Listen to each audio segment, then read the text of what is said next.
Does it automatically do it, or you have to work it? Like I have to work mine. It's never worked on a first go. I have to sit there and freaking.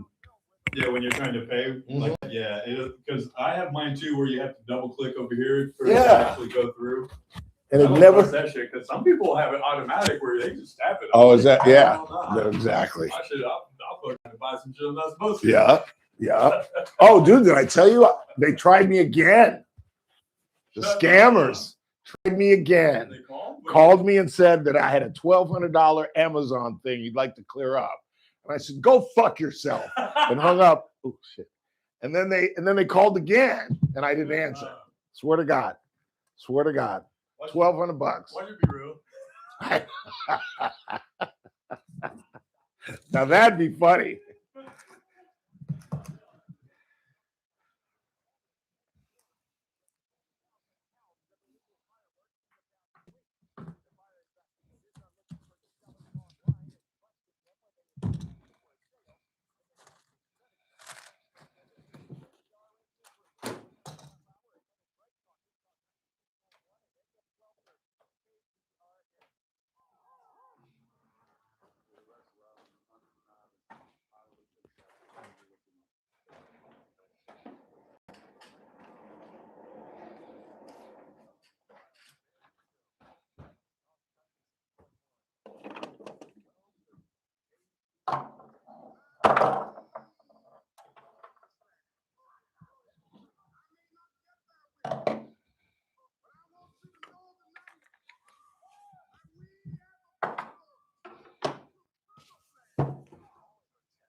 Hi, everybody, and a very pleasant good afternoon to you, wherever you may be, however you may be listening, or however you may be viewing, for those streaming on YouTube. This is the Ralph Bailey Show on a Thursday as we head into our big celebratory weekend, celebrating the 250th anniversary of this great republic. And on this technical Friday, we got a busy show. Nevertheless, there is lots going on, and I guarantee you just about every story I have to talk about is bizarre in one way or another. They have identified the gentleman that was killed in a DUI accident literally a mile from where I'm sitting. And I'll give you the details on a candlelight vigil that is going on in about 4 or 5 hours. We have more information on Kevin Mays. I lied to you. He's not doing 4 years. He's not going to even do 4 years. I'll explain in just a second.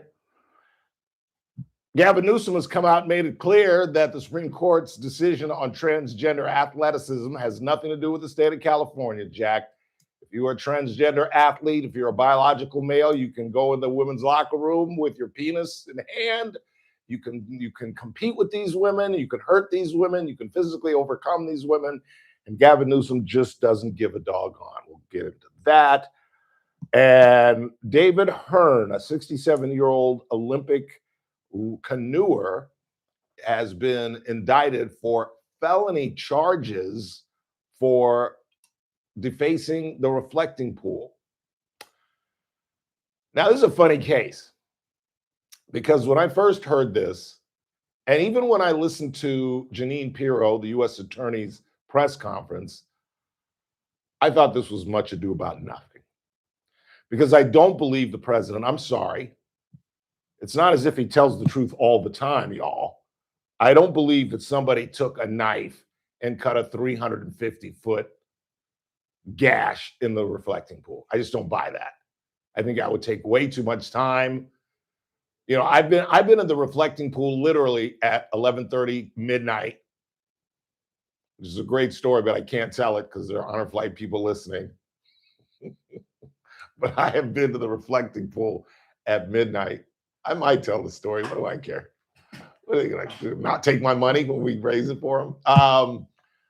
I just don't buy it, though. I just don't buy it. And I was all ready to come in here and poo-poo the prosecution of this man. The reflecting pool is 350,000 square feet. It's the length of about 6 football fields or 12 Olympic-sized pools. Okay? And this man tore out a 2 square foot section of a 350,000 square foot deal. What are you doing, by the way? I'm just curious. Show related? Not ours. Oh, okay. Good. That's nothing to do with me. And so I was willing to give him a pass. He's 67 years old. He claims he just took a piece. And then I listened to Ellie Honig, who is one of the really good reporters. He's a former federal prosecutor who's on CNN. He's a regular on CNN. And this is why I listen to CNN. There are some good reporters at CNN. You can say that it's liberal because it is. You can say that it slants against Mr. Trump because it does, or any other Republican. But it would be stupid to say that there aren't smart people at CNN. It's kind of where my career began as an intern. So there are some smart people there. And he said, because the reporter, because CNN, as you probably have surmised, is very liberal, the reporter covering the story was like, Ralph, you're right. This isn't a big deal. The thing's 350,000 square feet. He took a piece this big. What's the big deal? He's 6, 7 years old. What's the big deal? And then Ellie Honig said, because the threshold, as you'll hear from Janine Pirro, is $1,000. If it's more than $1,000 worth of damage, then it's a felony. And I still said it shouldn't be a felony. This is ridiculous. And then Ellie Honig said, what if somebody took $1,000 damage to the Vietnam Wall? And then it hit a nerve. And then I started thinking, what if somebody went and splattered paint all over Abe Lincoln? And what if somebody went right down the way and messed with Dr. King? My head would explode. So now, go get him, Janine. Go get his ass. You're 67 years old. You shouldn't be. You know how many times I've been in the reflecting pool? At least 35, 40 times. Not with Honor Flight, but some of you know, I dated a girl from Silver Spring, Maryland. I was introduced by guys, friends of mine from Silver Spring, Maryland. So I spent a lot of time in the DC metro area in the 4 years that I was living in Atlanta. I've been in that reflecting pool 30, 35 times. I have never, ever seen anybody reach into the pool, look into the pool, just mess with it, try to get into it, do a Forrest Gump. I've never seen it. So for this guy to reach in and tear off even just a little piece, no, I'm sorry. You're messing with federal property. And there's still part of me that thinks, maybe just give the guy 2 weeks community service. Make him clean the mall for 2 weeks. Give him 80 hours of community service. Make him clean the mall. Although that's not a big job, because if you've ever been there, the mall is pristine. The national parks guys keep that place like you could eat off the ground. Well, okay, that's what I meant by the whole. I want the whole mall though. I meant the pool as well, but I mean the mall too. I want him cleaning up garbage around Abe. I want him sweeping over there by the Vietnam Memorial. I want him scrubbing Dr. King's shoes. You know what I'm saying? Yeah, I was willing to give him a pass, but when Ellie Honig said that, this is federal property, and what if he had besmirched something else? What if somebody puts paint on the Washington Memorial, the Washington Monument? We'd be livid. So I'm sorry, he's got to go. It is a Thursday. Mike Turnipseed will be here via the Roger Brandon Global Telephone Network. He's having a great summer, this guy. Good.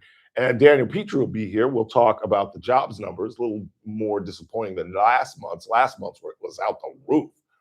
This month, a little disappointing. And what else do I have in my bag of tricks? So we've got to follow up on the Ruskies. I don't know what story. What story are you more tired of? Taylor Swift or the Batman and Robin? The Ruskies. Are you buying that it is a ruse, the Madison Square Garden deal? That's what a lot of the Swifties are saying. that she's so secretive that she's creating this big, kind of D-Day diversion, and they're actually going to they're actually getting married in Rhode Island. I don't buy it because ESPN did some really good reporting, and they found out that Mrs. Kelsey has checked in Manhattan. So they could still move it to Rhode Island. That could be part of the ruse. They could be taking vans from New York to Rhode Island that morning.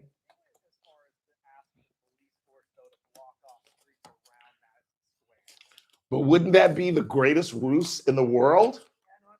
Get the cops involved in it?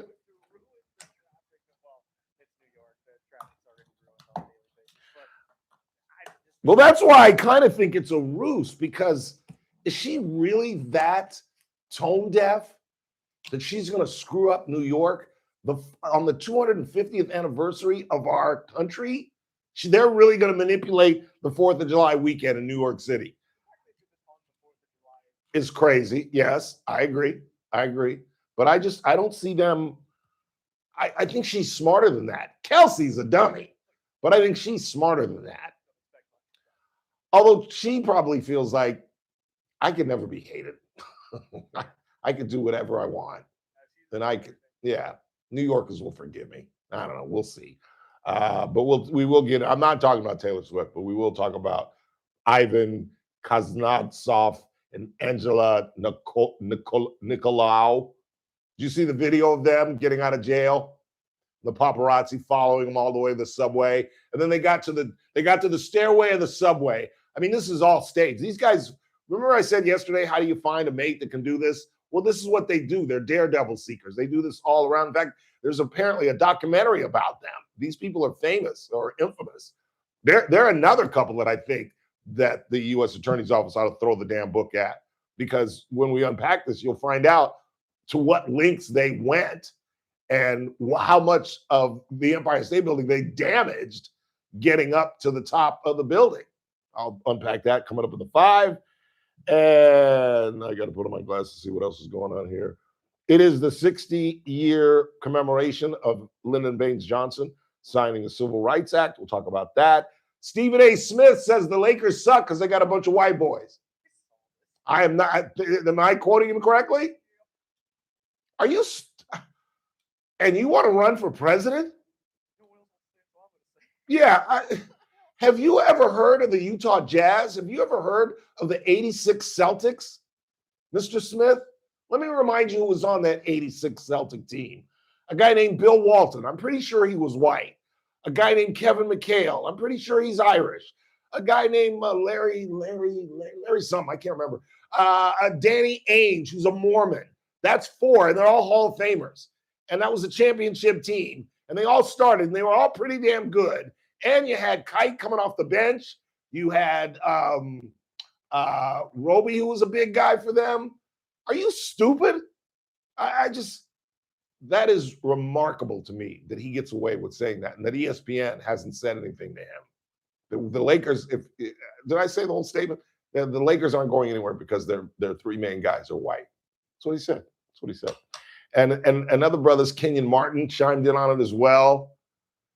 And then when Kenyon Martin he's on a podcast and he challenged the guys to give me a team with some white guys. And one of the guys mentioned the 86 Celtics. And when they said Bird, I can't even tell you what he said about Bird. Yes, he did.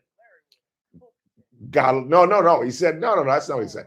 Said he got a little brother in him. Said Larry don't count. Larry got a little brother in him. But that's the toughest thing. And there is some truth to that in terms of his basketball skills, because he grew up playing with black guys. He tells the story. He worked at a hotel, and after he got off work, the brothers would be playing in the back, and he said they'd let him play. And that's where he honed his game. He was like 15, 16 years old, playing with brothers in French Lick. So maybe there's a little brother in him. And you know how I normally, let's go, we're way late. You know how I normally end the show? Totally coincidentally, and kind of a morbid, please stand by. Hi, Ralph. Can't hear Chris. Oh, I'm sorry. Thank you, Lisa. Sorry, YouTubers. Nobody chimed in on the chat room. Thank you, Lisa. Our associate producer caught that. Thank you. I normally end the show totally coincidentally, kind of morbidly and just on a down note. Well, not today, Jack. You got to hang around and see what we end with today. There is a new game show, I believe. I found this on the internet. I don't know. Have you looked at that audio video? Which one now? The Pillow Talk game show? Yeah, I didn't listen to it, but Is that real? I guess. Wait till you hear the setup of this thing. Hang on for this, I'm telling you. And you'll hear from Janine Pirro on the David Hearn indictment. We are just getting started on this Thursday. Final work week for most of us. Final work day. Work weekday for most of us. In other words, most of us got tomorrow off. I don't know about y'all, but I'm playing golf and going to Luigi's. It's just me. We got a busy show. Hope you'll hang in there. It's the Ralph Bailey Show on Newstalk 96.1, AM 1230, and we're streaming live at kernradio.com. Kern Radio. Did you want to do any lives today? Or? Yeah, I'll do them. All right, I got Luigi's coming up right now then. Okay. Scott Cox, morning 6 to 9 a.m. Hey folks, Scott Cox here from the First Look with Scott Cox radio program. We are taking Friday off to celebrate our 4th of July weekend. We'll be back on Monday. Have a great time, safe, sane, all that. Don't drive drunk, all of that stuff. And then join us back here Monday, same time, same channel, 6 to 9, right here News Talk 96.1 and AM 1230, KERN. News Talk 96.1 and AM 1230, KERN. I am so excited about my weekend. I get to go to Luigi's twice. I never get to go on weekdays because A, I don't get to have a cocktail, which is very important for me when I have lunch. And secondly, it's just too busy in the day, but I'm off tomorrow, so I'm having lunch after I play golf tomorrow. And then I'm going to stop by on the weekend as well. Where would you rather be? Are you kidding me? And I've told you my approach. And by the way, have you seen the internet where Gino is viewing different things? He does cooking with Gino. He shows the chefs. And the most recent video, the chefs are preparing the salmon. And if you've ever heard me talk about fish, you've heard me talk about Luigi's salmon with the candy coating. No disrespect to my good friend Cassie Biddle and Casey Steakhouse, but Luigi's has the best salmon in town with Casey Steakhouse right behind them. But that's my weekend. I don't know about yours. Where would you rather be than at Luigi's Restaurant and Old World Delicatessen, longtime sponsor of the Ralph Bailey Show? Carpet Outlet Plus. Every day is sale day. No one can beat us, no one can touch us. You won't find better prices. Shop and compare, we don't care. Take a look our way and come into Carpet Outlet Plus. Every day is sale day. Carpet Plus is celebrating 30 years in business by offering you no interest financing for 12 months. Head over to carpetoutletplus.com to apply now. You can get new waterproof flooring and comfy carpet in the bedrooms, all from one trusted place. Over 70,000 customers can't be wrong. It's probably been time to change your floors for a while, so call, click, or stop by today. Carpet Outlet Plus, 3.5 blocks west of 99 on Rosedale Highway. Carpet Outlet Plus. Every day is sale day. Meet Paul Sheldon's client, Dr. Roland Rodriguez. Hello, this is Bakersfield General Surgeon Dr. Roland Rodriguez, client and friend of Mr. Paul Sheldon. It is my great pleasure and privilege to relate to all of you my absolute exemplary experience with Team Paul Sheldon. I have also referred a number of my colleagues to Paul Sheldon's office, only to receive the most stellar feedback from my doctor friends regarding the office's expert navigation through the complex maze that is Medicare. And even though Paul Sheldon himself is now facing some temporary health challenges, his longstanding and most experienced and expertly trained team of ladies, Christine, Ellie, and Lynn, continue to masterfully guide the clients through the complicated world of Medicare. You most definitely could not possibly do any better than to reach out to Paul Sheldon several months before turning 65. Thank you. When Medicare matters, our team has the answers. Team Paul Sheldon. 888-848-2298. Hey folks, Scott Cox here, host of the First Look with Scott Cox radio program. You are listening to the Ralph Bailey Show right here on Newstalk 96.1 and AM 1230 KERN.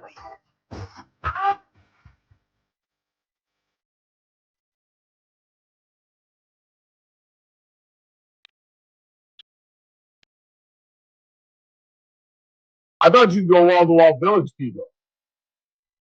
Village People? Yeah, the lead singer died. The cop. Or in some cases, the naval officer. I was just doing America songs. Were they all gay? Good question. I don't know. They purported to be gay, though, right? That was the whole bit, right? That they were gay men dressed up as different. Am I wrong about that? I don't know. It was in my era, too. I should know. I'm asking a 31-year-old about something in the 20th century. Ralph Bailey, ladies and gentlemen. Anyway. No, not everybody in the Village People was gay. Was my man gay? What was his name? Winston Mills, the guy that died? The lead singer? The cop? Victor Willis. Victor Willis? Straight. The cop or admiral was straight. Was he? Does it say how he died? No facts on that? All right. Let's go with some Village People, because I didn't realize how many actual hits they had. I mean, I don't know if it can fill our show, but they had at least 3 or 4. In the meantime, on a much sadder note, there's going to be a candlelight vigil right around the corner from where we are at Chester Lane and California, intersection that I cross every day. I was spooked when I went home last night. I was thinking about it because I walk over to Lassen's, Lawson's, or Coconut Joe's. Instead of Ubering over there, I just walk over there and I get picked up from there, and we go through that intersection, and that's where Gregory Farley, 63-year-old man, midnight on a Sunday night, I think it was Sunday morning, so Saturday night, got struck by a drunk driver, allegedly, I suppose it's alleged, Gavin Moonshell, a 23-year-old, who is out on bail. What is this, New York? We don't have bail anymore? What possibly could have his bail been that he was able to post it? You know what I'm saying? He didn't have like $1 million bail. He didn't have to put up $100,000 to get out of jail after killing somebody. He was able to post bail after killing somebody. I just don't understand what's going on with our DA's office. I really don't. Because it ties into Kevin Mays, the CSUB graduate basketball player and assistant coach who was convicted or pled out to child pornography, police stand by, pimping, and possession of assault rifle and controlled substances. And I told you yesterday when I lied to you, that he's going to do 4 years. No. I forgot. He's done 10 months. So he'll get time served. So he'll do 3 years, which means he'll probably do maybe 1.5 years, maybe 2. 24 months this guy's going to do for pimping out a human being, for being in possession of child pornography. And as I stated, just to put it in perspective, the guy that sucker punched me and hit me twice and broke my jaw, he got 2 years. He got 2 years for punching a radio talk show host in a restaurant. Kevin Mays gets 2-3 years for pimping out a human being. Yeah, that seems about right, doesn't it? That seems about right. Drunken brawl, kiddie porn. Yeah, that's equal. Sure. Cynthia Zimmer will never be elected to any position in this county. This is just beginning to stack up. And if I'm a smart young DA, I'm writing all this stuff down. I'm talking about the phone call, the infamous phone call. I'm talking about how she just situated the whole thing. The way she wouldn't talk to the media, the open door network thing, the way she wouldn't talk to the media there, then the piling on, whether you agree with her getting rid of the open door network, the piling on of Lauren Skidmore, and now these, hey, applause to David Torres. Nicely done. And nobody wants to talk. Because Torres knows he don't want to talk about getting off a pimp. I just got a great deal for a pimp. You don't want to talk about that. And the DA's office on this side certainly doesn't want to talk about providing a sweetheart deal for a pimp. 2-3 years. That's what you get for human trafficking. That's how serious we take it. Atta baby. Let's give a round of applause to our DA's office. Cynthia Zimmer will never be elected dog catcher in this county. Never. It's just insane. And again, this candlelight vigil tonight for Gregory Farley, the victim in this DUI crash, will be right here on Chester Lane in California at 8 o'clock tonight. I want to go to this thing, but I don't want to say that I'm going to go because once I get on that side of town, downtown, I'm not. If it were closer to 6 o'clock, if it were like say 7, I could hang around here for an hour. But I'm not going to lie and say I'm going to hang around here for 2 hours. But I just might go. I'm so angry at this situation. I'm telling you, even in an Uber, I am nervous as hell driving around this town on the weekend after 9, 10 o'clock. I am nervous as a cat going through intersections during the weekend after 10 o'clock at night.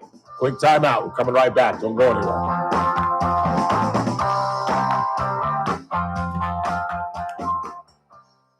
Pick up our news. I'm Pete Peters in Washington. The FBI has asked its field offices across the country to dedicate more than 200 staffers to its investigation of the 2020 election in Georgia's Fulton County.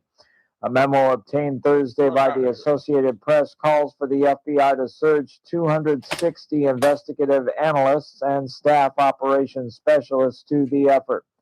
The memo describes it as a priority investigation. The Vatican has responded aggressively to a traditionalist society that consecrated bishops without the Pope's consent. The Vatican on Thursday declared that the Society of St. Pius X had formally broken with the Catholic Church and it excommunicated its bishops. On Wall Street, the Dow up by 594 points. More details at srnnews.com. Things moving fast to resolve the situation in the middle. Kern Radio, News Talk 96.1 and AM 1230, KERN. Headlines from the KERN newsroom. A man killed in a DUI crash early Sunday morning at Chester Lane and California Avenue, where police say a man who was drunk driving and texting while driving ran a red light has been ID'd as 63-year-old Gregory Lee Fraley of Bakersfield. The other driver, 23-year-old Gavin Munshaw, who was already facing a DUI manslaughter charge, has had texting while driving added to the list. Aaron Hill of Delano was under youth probation supervision and was not where he was supposed to be, so probation officers had to go and find him. And they say when they went to where they learned that he was on Albany Street in Delano, they found Hill with a loaded gun in his possession, along with meth and the paraphernalia. And that doesn't bode well for someone on probation. He was rearrested and taken back to jail. I'm Chris Davis in the KERN newsroom with news every half hour and when it breaks on News Talk 96.1 and AM 1230, KERN. The first Top Shelf Country Cruise showed out. The bar set at exceptional. Don't miss the second sailing in March 2027 aboard the luxurious Celebrity Summit, departing from Tampa with stops in Bimini, Key West, and Cozumel. Plus, performances from some of your favorite country artists, including Riley Green, Chris Young, Lauren Elena, and Randy Houser. Our price guarantee locks in your best deal the moment you book. No surprises. Don't settle for anything less than Top Shelf. Reserve your cabin at TopShelfCountryCruise.com. Today, we tip our wrench to Rock Auto customer Dylan. I actually used to manage a parts department for a car dealership, and we would get stuff from Rock Auto if I couldn't get it from my dealership suppliers. You pick the year, you go through all the drop-down menus, and it just makes it really easy to navigate and see what you want. Like a wheel bearing, for instance, for a Corvair that I have. Rock Auto's catalog made it really easy to find that specific one that I was looking for. All the parts your car will ever need, Rock Auto. First Look with Scott Cox, morning 6 to 9 a.m. Hey folks, Scott Cox here from the First Look with Scott Cox radio program. We are taking Friday off to celebrate our 4th of July weekend. We'll be back on Monday. Have a great time, safe, sane, all that. Don't drive drunk, all of that stuff. And then join us back here Monday, same time, same channel, 6 to 9, right here in News Talk 96.1 and AM 1230, KERN. News Talk 96.1 and AM 1230. KERN. Hey, it's JR Flores. Catch my show, The JR Show, starting at 1 p.m. Now back to the Ralph Bailey Show on News Talk 96.1 and AM 1230 KERN.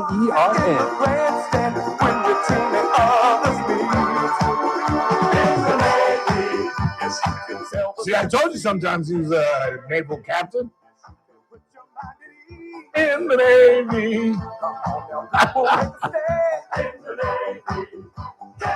You know, when I was growing up, I didn't really think of them as like a band. I thought it was like kind of like a, I don't know, kind of like a joke almost. Yeah, honestly, I'm not gonna lie to you, I did too. Especially the YMCA. I just thought it was like some skit they used to do. I did too. I didn't know that they were like a serious band that toured, and I had no idea. But their lead singer passed away at the age of 74. Very young man. In the meantime, Gavin Newsom has come out and made it clear that the Supreme Court decision, as we talked about with Teresa Goldner, does not apply to states that are already allowing biological males to compete with biological females. It only relates to the states that were trying to prevent it.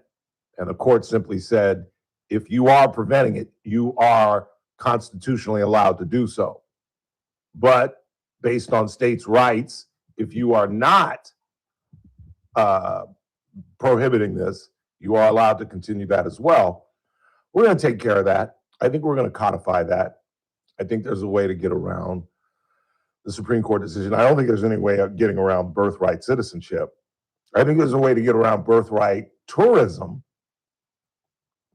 But the Constitution is the Constitution. And J.D. Vance and members of the Trump administration that are implying that the 14th Amendment's on its last leg and they've found out a way to circuit. No, you haven't. No, you haven't. And there's no Supreme Court that's going to poo-poo the Constitution. I changed my mind on this just like I did with the guy at the reflecting pool, because I was at first absolutely no exceptions. And then I started examining it and looking at it and reading it. And it's a tough call, you know, being a residence in, it says, you know, being under the sovereignty or whatever of this nation. And that's just not happening. And I think you can codify it where you could say women, you could prevent, I don't know if you could prevent women in their third trimester from entering the United States, but I bet the Republicans are going to try it. And I think you can definitely say, you can codify the fact that you have to establish residence for however amount of years, 3, 5, 7. I don't think it would stop the Chinese from trying the Manchurian candidate, because that's a reality. That's a real scary scenario where President Xi selects some brilliant scientist and says, I'm sending your wife to Puerto Rico. Why are you sending my wife to Puerto Rico, President Xi? Because she's 7 months pregnant. We want her to have the baby on American soil.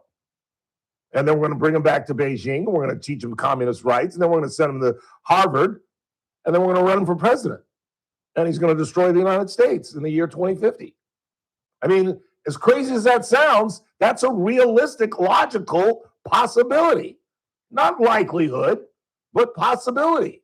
And if the possibility exists, then we have to sew it up. If Ralph Bailey can think of it, don't you think the Chinese can think of it?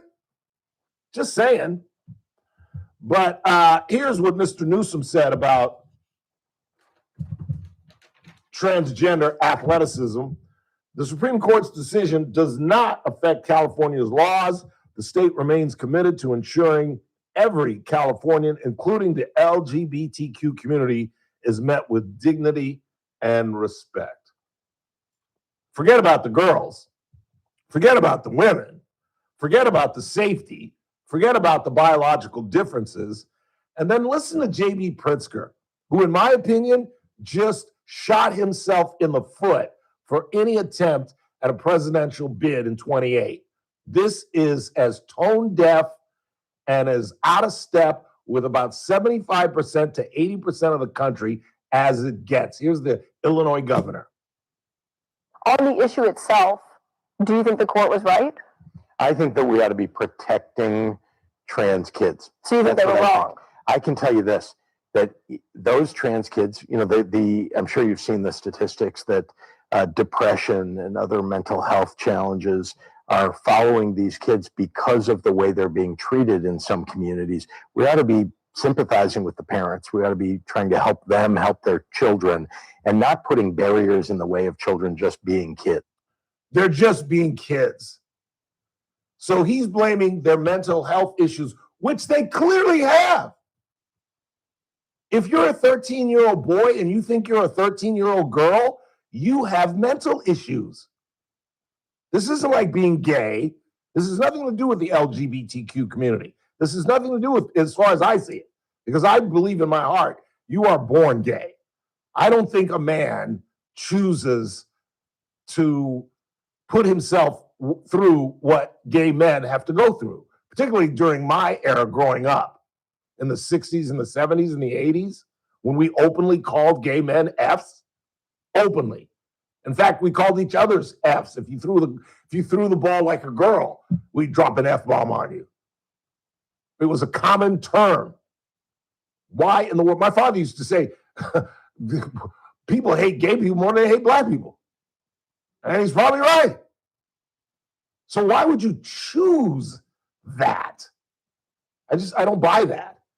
But transgenderism for children, like if you want to make that decision as an adult, but if you're a child and you're so influenced, it's not something that God put in you. This is a choice. And Pritzker just absolutely blew any opportunity he has at running for president, because they'll run that and run that and run that till it dies. That is crazy. And most importantly, it's just out of step with most of the country. This is one of the issues that Republicans have to bang. I mean, bang, in the protection of women. And that's how you message it.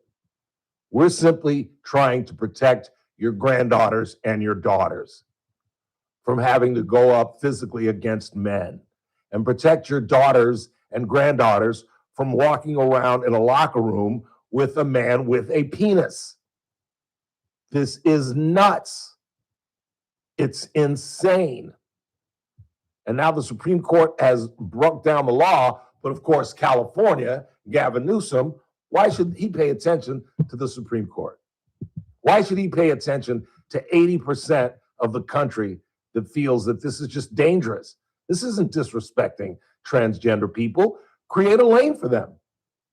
Create an Olympic game for transgender athletes. Compete on a high school level and have transgender athletics. Why not? We created women's sports. When I was growing up, there was no girls' high school basketball teams. Certainly not at my high school. Certainly not at CSUB when I was there in 92 to 94. So we created that. We gave them a lane. Why can't we give transgender kids a lane? Let them compete with one another. They don't want to do that. You know why? Because that's going backwards.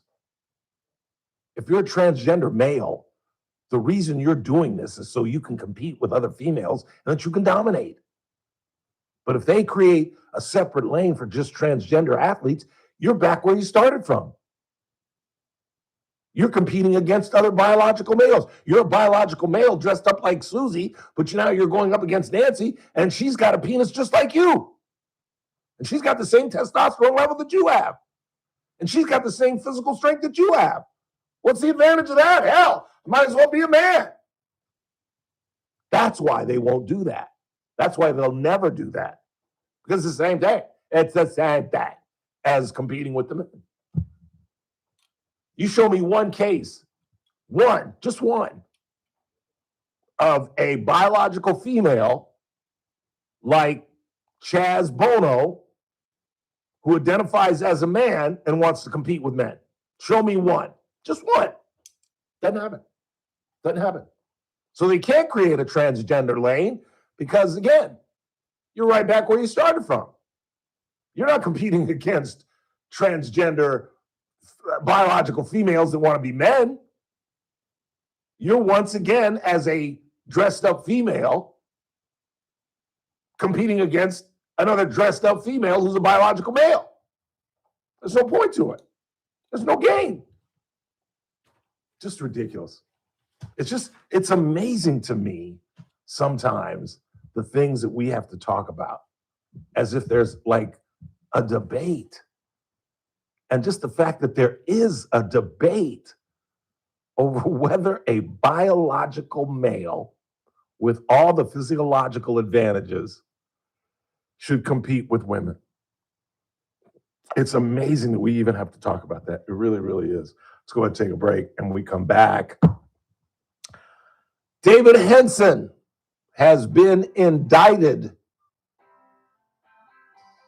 Felony indictment by U.S. Attorney Jeanine Pirro, who is going after this guy. They've made about half a dozen arrests, people messing around in the reflecting pool, but this is the first felony indictment.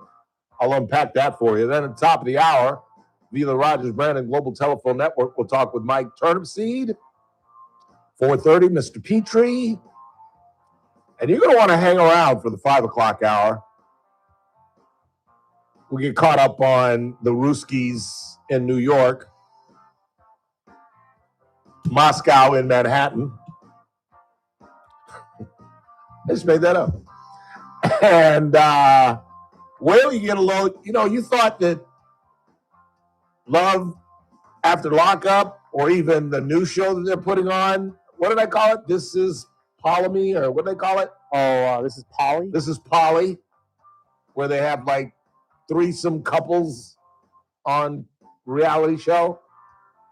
Well, let me tell you something. You ain't seen nothing yet. Wait till we get to the 5 and you see this new show, Pillow Talk with Ryan. This is crazy. I mean, crazy. Quick time out. We're coming right back. It's the Ralph Bailey Show on a Thursday. Happy 4th of July, everybody. Be careful. Be safe. Be sane. Don't be stupid. Don't blow off your hand. And you know what? I'm wasting my time. I'm wasting my time. Do your best. Quick time out. It's the Ralph Bailey Show on Newstalk 96.1 AM 1230. And we're streaming live at kernradio.com. Kern Radio, News Talk 96.1 and AM 1230, KERN.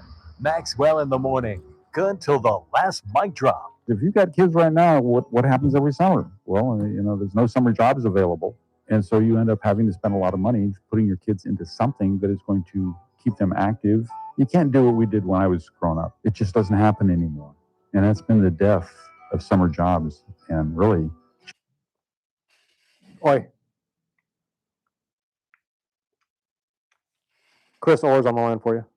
Who? Chris Orr. Home or business with a clean, professional, new look? Trust the experienced team at Howling Painting. Family owned and operated in Kern County since 1978, Howling Painting has built a reputation for quality workmanship, dependable service, and attention to detail. From residential to commercial projects, interior or exterior painting, their team is committed to delivering beautiful results at competitive prices. Named Best of Bakersfield's Best Painting Company in both 2025 and 2026, Howling Painting takes pride in making sure every customer is completely satisfied before the job is done. And with a fully licensed and insured team, you can feel confident knowing your property is in trusted hands. Call Howling Painting today at 872-0988, at 872-0988, or visit howlingpainting.com to schedule your free, no obligation consultation.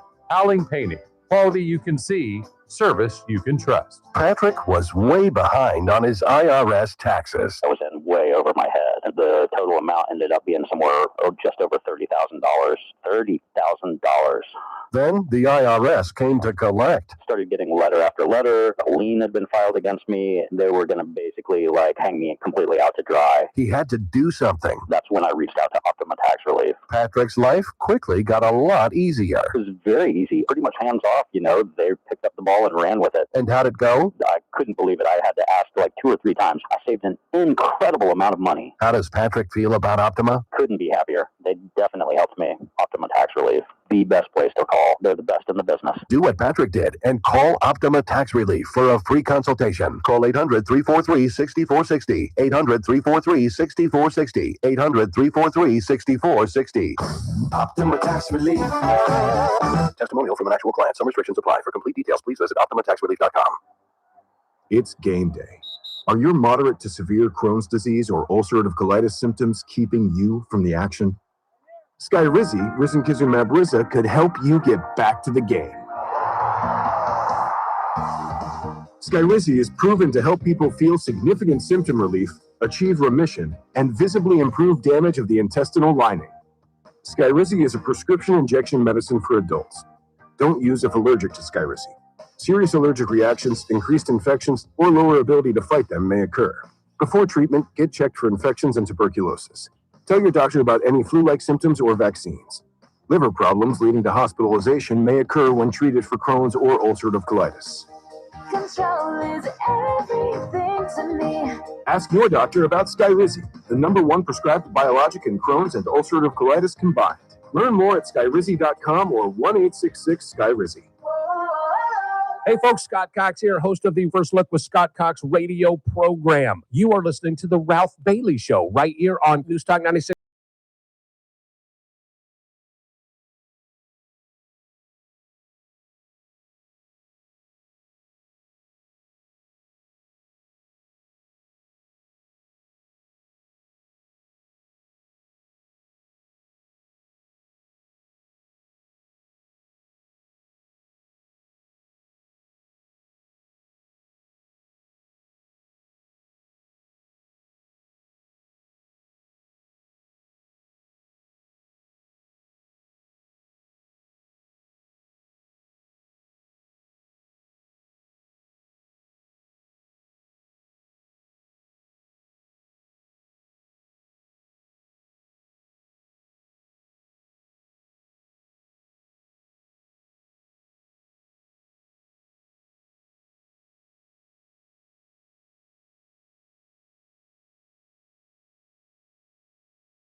Eight 842-537-6842-KR, and who you got? Chris, what's really going on?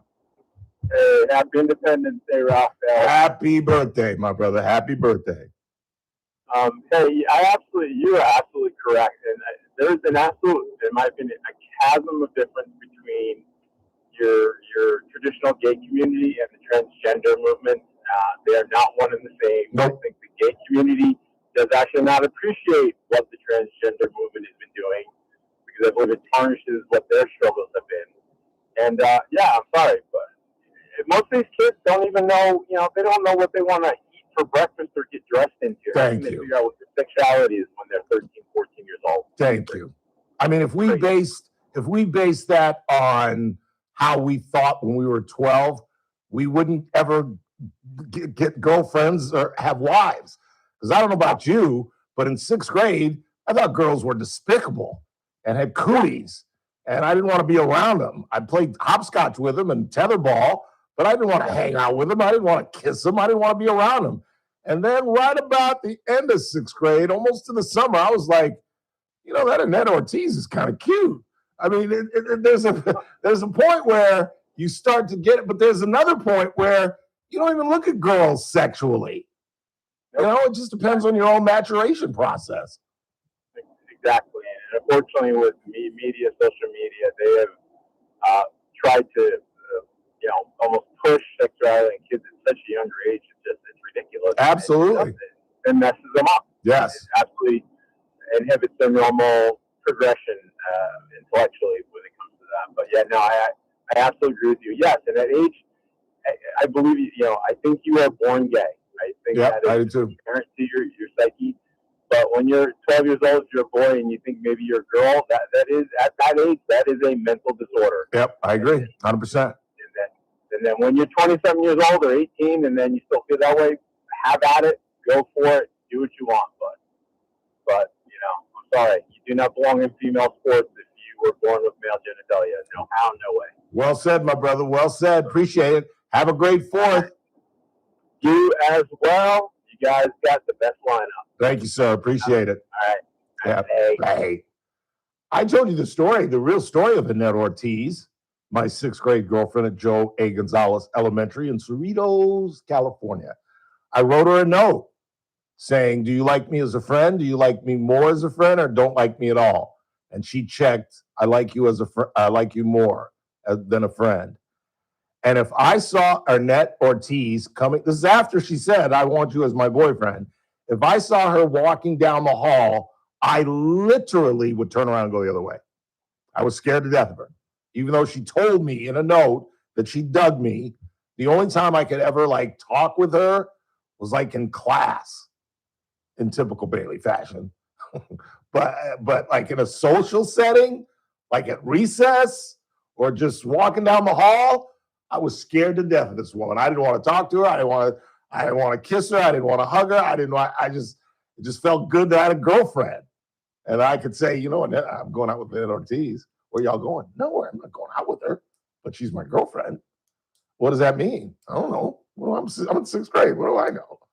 I mean, how if I was that confused, and I'm a creepy old man and have been since I was 19 years old, how in the world can you figure out what your sexual preference is or what you truly believe is inside of you as a human being at that age?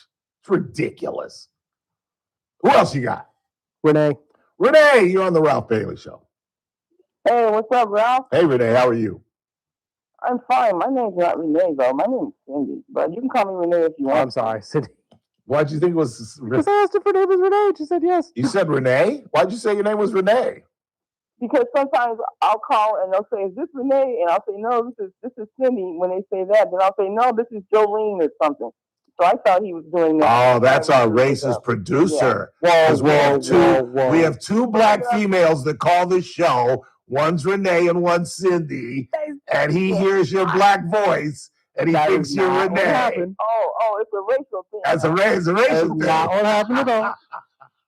No, that's what I used to do with JR. When JR would answer the phone back and forth, and we laugh about it. That's funny. But anyway. Yes, ma'am. How can we help you? Okay, so I agree with you when you say that, you know, that this transgender thing is just mental confusion. What? I agree with you because, you know, a guy is a guy and a girl is a girl. No matter what kind of operation they go through or hormones, it's not going to change who they are biologically. What? It's this mental thing. That's all it is. What? But I agree with you. You happen to be right this time, but you're only half right. Oh, okay. Here comes normalcy. Yeah, here we go. So you say that a person is born gay. I disagree with that because the human DNA has been mapped out, and there are no homosexual genes within the human DNA structure. That's just the way it is. So I think there are only 3 reasons why a person is gay. The person does not choose to be gay. Tell us, Dr. Cynthia. Okay, so here are the 3 reasons. Why would a man choose to be gay? Why would a man choose anal sex and ostracization and the name calling? Why would he choose that? I think I'm gonna take it up the butt. That's what I think.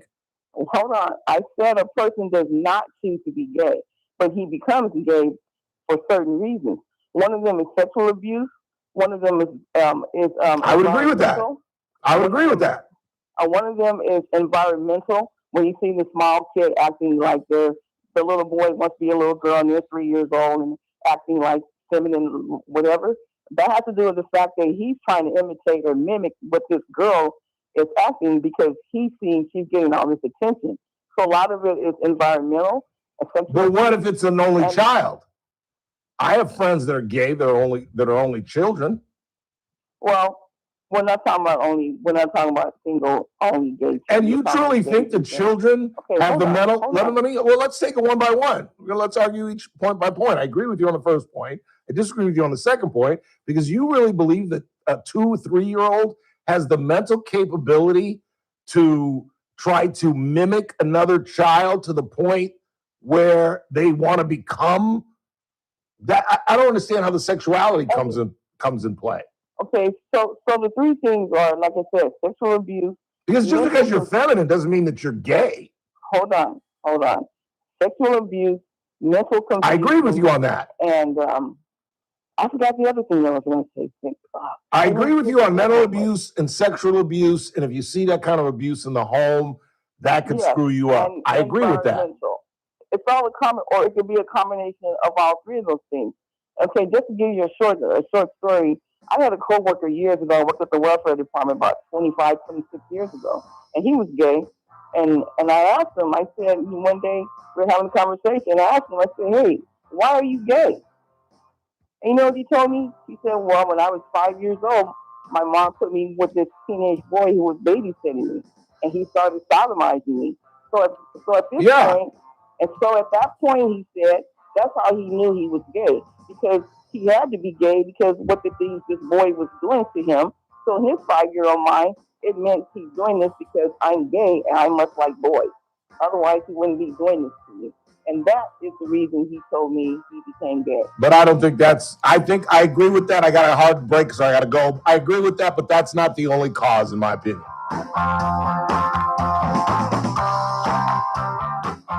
Kern Radio, AM 1230, KERN.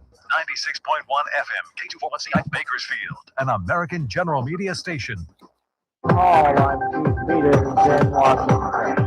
The Trump administration proposes a new rule to keep hospitals from charging markups on discounted drugs for Medicare patients. More from correspondent Bernie Bennett. The administration says this could save consumers $1.1 billion next year. The rule would apply to hospitals that serve low-income patients under what's known as the 340B program, which lets hospitals buy outpatient prescription drugs at discounted prices. But in many cases, hospitals can bill insurance at rates that exceed those costs, allowing hospitals to keep the difference and result in higher costs to patients. Under the proposed rule, the Centers for Medicare and Medicaid Services would change the formula for what hospitals participating in the program can get reimbursed in an effort to cut costs for patients. Bernie Bennett. I don't think I do that. A Russian drone and missile attack on Kyiv in Ukraine causes many casualties in the capital city. At least 13 people have died, with scores more injured in Ukraine's capital after a large-scale Russian drone and missile attack. Rescue workers and equipment were deployed to handle the aftermath of the attack, while many residents took shelter at metro stations. Ihor Klimenko, Ukraine's Interior Minister, said 20 residential buildings were severely damaged or partially destroyed by the strikes. Russia has intensified attacks on Kyiv in recent weeks. The attacks come as Ukrainian drone attacks on Russian military sites and energy facilities has caused fuel shortages and disrupted supply lines inside of Russia. I'm Karen Shanna. Iran's Joint Military Command has warned that all oil tankers moving through the Strait of Hormuz must use its approved routes or face a forceful response. On Wall Street, the Dow by 594 points, the Nasdaq dropped 207, the S&P unchanged. More at townhall.com.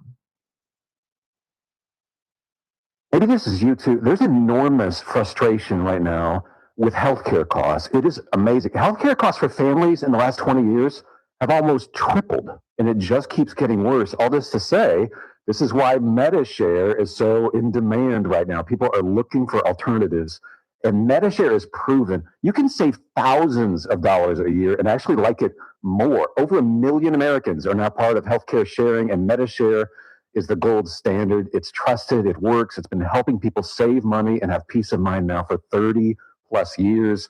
It's not some big impersonal thing either. It's a community of people like you helping each other. So yeah, if you're frustrated too, here's your chance to make a refreshing change. You'll notice the difference as soon as you call. They're easy to talk to. You can get a price within 2 minutes. Here is the number. Call 844-45-BIBLE. That's 844-45-BIBLE. 844-45-BIBLE. After a slump largely attributed from the KERN newsroom, your live and local news update.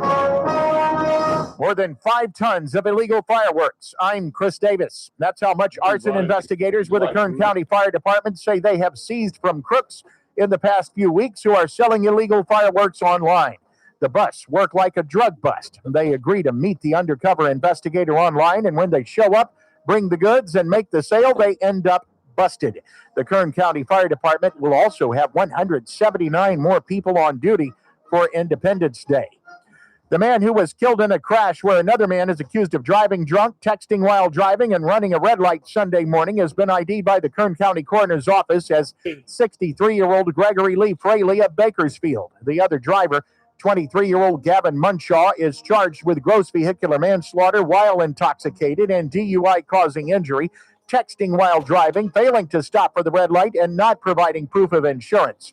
That happened on California Avenue and Chester Lane Sunday morning just after midnight. Probation officers in Kern County visit people who have been convicted of crimes, serve their sentences, and require looking after. One of those people is Joseph Kettner, and officers say when they went to his house on Lincoln Avenue in Oildale, Kettner already had a warrant for his rearrest. But what they found there, well, that just sealed the deal. They say he had meth and the paraphernalia. The cuffs were put on, and he was hauled back to the lockup. In a separate case, Aaron Hill of Delano was under youth probation supervision and was not where he was supposed to be, so probation officers were sent to find him. And when they went to where they learned he was on Albany Street in Delano, they say he was found with a loaded gun in his possession, along with meth and the paraphernalia. He was rearrested and taken back to jail. I'm Chris Davis in the KERN newsroom with news every half hour and when it breaks on News Talk 96.1 and AM 1230. KERN. To the rest well in a month from now, this Hollywood big shot's gonna give you what you want. Too late, they start shooting in a week. I'm gonna make them an offer again with you. The Ralph Bailey Show. News Talk 96.1 and AM 1230. KERN. And I've seen the promised land. I may not get there with you, but I want you to know tonight that we as a people will get to the promised land. Call in or text to 661-842-KERN. That's 661-842-5376. Listen live at KERNradio.com. Now, the host you've been waiting all day for. Live from the KERN studio, here's Ralph Bailey. Hour 2 of the broadcast on this Thursday, second day of July, headed into a big weekend for this nation. Hope you all are smart, stay safe, stay sane. A lot of cops out, maximum enforcement starting tonight at 6 all the way till Sunday. Don't be stupid. And I'm talking to myself, because y'all gonna do what y'all want to do. They're gonna be loaded in the emergency rooms from people blowing off their fingers and their hands and all kind of fires. And I just don't understand the male compunction for blowing things up. I've never understood it. I've never been a 4th of July guy. My dad thought I was weird. I remember one night, my dad came home and I was supposed to go buy the fireworks at the local Little League. We didn't have Little League. We had City Park League and at the City Park. And I didn't buy any. My dad gave me $20 and he came home livid. Thought I blew the money. I was like, no, I got the money. I didn't buy it. I'm not that into it. He's like, what? Come on. And my dad was more into it than we were. And it was so late. It was like 5 o'clock, 6 o'clock the night of 4th of July that we ran around the neighborhood and we went to like 5 different fireworks shops till we finally found one that had some fireworks. And my poor dad, I kept trying to tell him. He thought I was trying to be, mature. And I wasn't. I was just like, I'm really not that into it, Pop. He's like, yes, you are. Come on, we got to be out there with the other kids. I was like, no, I really don't. I'd rather go sit and watch Flip Wilson with you. Just saying. It is a Thursday.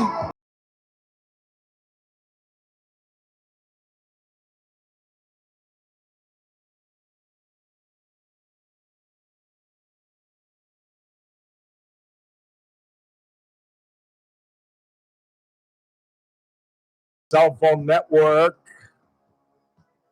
Executive Director of the Kern Tax Association, Mr. Michael Turnipseed. Where are you today, Michael? I'm over at the coast. Are you in the bathroom taking a shower? You sound like you're in either a library or a bathroom.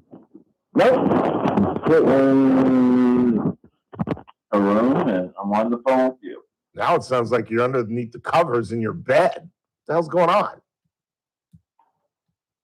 Yellow? Mr. Turnipseed? He is underneath his bed. What the hell's going on? We will try once again to reach Michael. In the meantime, let me follow up on Cindy. There's no question that trauma at a young age can change a child. And let me give you an example. Most men have dealt with sluts in their lives, as I have. Okay? There's a difference between a woman who is independent and wants to have sex and doesn't have a problem maybe even having sex on a first date. There's a difference between that woman and a slut. You know what I'm saying? Who'll sleep with anybody. And most men come in contact with sluts at some point in their lives, unless they're like Mike Turnipseed and they marry young. You know what I'm saying? So if you were to take, let's say I've had experiences with 20 sluts in my life, and I know this is probably an inappropriate example, but stay with me. Of those 20 sluts that I had contact with, I'd be willing to bet that 80% of them were molested as kids. I'm telling you, I've not dated, but I've been, and you ask them, and they will tell you, you know, I had issues with my father, boop, boop, boop. It was what Chris Rock used to say. If you're a bad dad, your daughter's on a pole. Or if your daughter's on a pole, you're a bad dad. So yes, there's no question that your childhood trauma would impact you, but I still believe that you're born gay. I still believe that. Can a heterosexual born child be turned gay by trauma, as Cindy pointed out? Yes, I agree with her on that. But I still believe the lion's share of gay people. Now, I think it's different with women. I think lesbianism is a choice because they go back and forth. They go back and forth. Not all. Like Candace Parker has like 3 kids.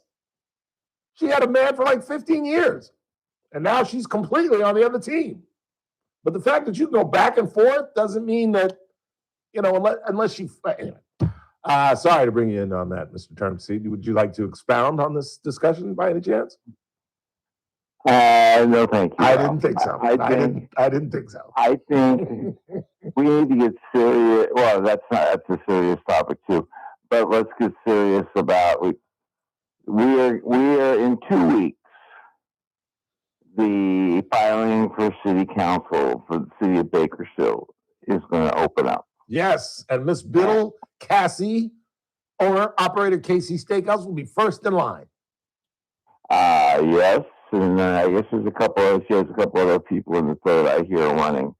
But the idea is there are 4 city councilmen up for election this year. And I know they all have good reasons, but the budget that they just enacted last week, while it was technically budgeted because they used $78 million of reserves and other funding money, it really didn't adopt a structurally sound, sustainable budget. There's a shot. And it's the people of Bakersfield are going to have a great opportunity to decide about the future. And hopefully the next 3 weeks, it starts July 13th as the filing starts, and it goes to August 7th. We should be discussing and encouraging candidates who can read financial statements and balance sheets and ask tough questions to if they live in one of those 4 wards. And who better than a young woman who's running a restaurant and has a payroll to meet? I absolutely, while we don't endorse, we certainly endorse the idea that it qualified people like Cassie Biddle is taking time out and to give back to the city. And damn Skippy. She's been on the planning commission. She's well educated. She's been a big champion in fighting the homeless downtown. She's been very active, and she understands from the ground level what it is to run a business. Yep. And the city is a business, and they can't go forward and continue to spend money like they have it, and Say they it. don't. Say it. Like drunken sailors. Say it. Well, this year's budget, when you are basically 9% above your revenue in expenditures, and all you're doing is robbing your savings accounts and reserves and everything else to do that. Peter to pay Paul. It is exactly, the city they don't have the reason. They might be able to do it for a year, maybe 2 years, but like you said, they're going to have to pay the piper. I don't mean to be rude. It's going to be very painful. And the idea is we need adults at the table. I don't mean to be rude. I don't mean to be rude, but why are they so stupid? Like really, Mike? Either they're dreaming, and they didn't even listen to Mr. Clegg. Mr. Clegg made it perfectly clear back in April at a meeting that Christian Clegg, the city manager, that Bakersfield, for a city its size, has a revenue problem. And the revenue problem is in the modern world and how cities operate. The city council has always been worried about, let's keep everything, just everything on the cheap side. Let's be cheap about everything. And when you're cheap means you don't fix your problems. You use baling wire and duct tape to get you through instead of actually fixing your problems. And it is going to come home, and that's what Measure N was. That was what Measure K was. Measure N was for. The idea that we're going to give you some money, $100 million a year to fix your problems, and they squandered it. Councils have been making the problems worse. Yeah, they squandered it. They absolutely squandered it irresponsibly, like drunken sailors. Well, I will say a fairly significant portion did not go for what voters thought it was going to go for. And as you can see downtown, they're tearing up streets, taking out perfectly good sidewalks. I don't know for why. It's really a mess downtown. And they'll say, oh, well, some of it's grant money or it's this or that. It's still money. And it's still squandered. They've been addressing other issues in our roads. Our roads are crappy. They're not well maintained. Why tear out a road that's decent and redo it when there's other roads that much need the money much more? I agree. So I don't think California Avenue needed the overhaul that they just did. I know a lot of other roads that are much worse off than California Avenue. Well, they redid it because they wanted to put green paint down. Oh, green paint has taken over the mentality of the city that everything's about green paint, and for the audience, that means fixing everything up for bikes. I'm over here at the coast, and I see people riding bikes. I saw people coming over when I came over yesterday on the 101. No, on Highway 1 along the coast, not the 101. 101, underlying Highway 1, and they're riding their bicycles on the highway, but they're in the bike lane, they're going the right way, they wear reflective clothing, they're not crossing the highway. You can't drive downtown without pedestrians stepping off the sidewalk in front of cars, and they wonder why there's accidents. But if Mike, they still wanted to spend money, they should spending money about educating the public how to cross the street. Because a good portion of people don't know how to cross the street. You're ignoring, Michael, you're ignoring the obvious. I mean, the salient, obvious difference between Bakersfield and the coast. The people that you see riding the coast are joyriding. They're getting exercise. in Bakersfield for crack addicts, meth addicts, homeless people. This is their mode of transportation. That's why we have such a high rate of people getting hit with bikes and pedestrians. It's not JR riding his bike from here to his apartment. It's the meth addict at 12:30 at night that's crossing Union as I'm coming back from the Golden West Casino and my Uber driver can't see him, and bam, he's dead. That's the difference.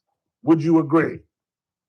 I think that is a major, significant portion of the issue, is that we have people that don't understand bicycles. Bakersfield is trying to say it's okay to ride your bicycle. It's okay to walk in the middle of the street, step out in front of cars. That's fine. And if the car doesn't see you because you step out in the middle of a block in a dark street and you're wearing black clothes and you hit him, and it's always the car's fault. It's always the bike people and the pedestrians. As far as the city's concerned, they get a free pass to do everything. And until they educate, I remember like in second, third grade, we learned about crossing the street. We actually was taught in school how you cross the street, how you ride your bike, because kids rode their bikes to school. But Michael, you make it sound like it's the average Bakersfield citizen that's getting run down. It's not. No, it isn't. It's homeless. It's these mindless people. It's these absolutely fairly. And it's another reason, and let me talk to my audience for a second. It's another reason you should never drink and drive, because you could be 081, barely over the limit. You had 2 or 3 glasses of wine inside of a half an hour, and you go out on one of these streets, and it's not your fault. It's not because you're a little tipsy, but some idiot walks in front of you, and you hit them, and you blow an 081, and guess what? Your ass is going to jail, possible prison. You see what I'm saying? And it may not have even been your fault. But if you've been drinking and you hit that idiot that runs in front of your car, you go to prison, Jack. Think about that this holiday weekend. You better be very careful. That's correct. I remember one morning I was going to breakfast on S Street, and I was on the Union, not Union, and I came over the bridge there, getting ready to turn on S Street, and a lady was standing in the middle of the third lane as you came over. Yeah. There she was. Luckily, I was in not that lane, or I would have absolutely hit her, and I was probably going 45, 50 miles an hour.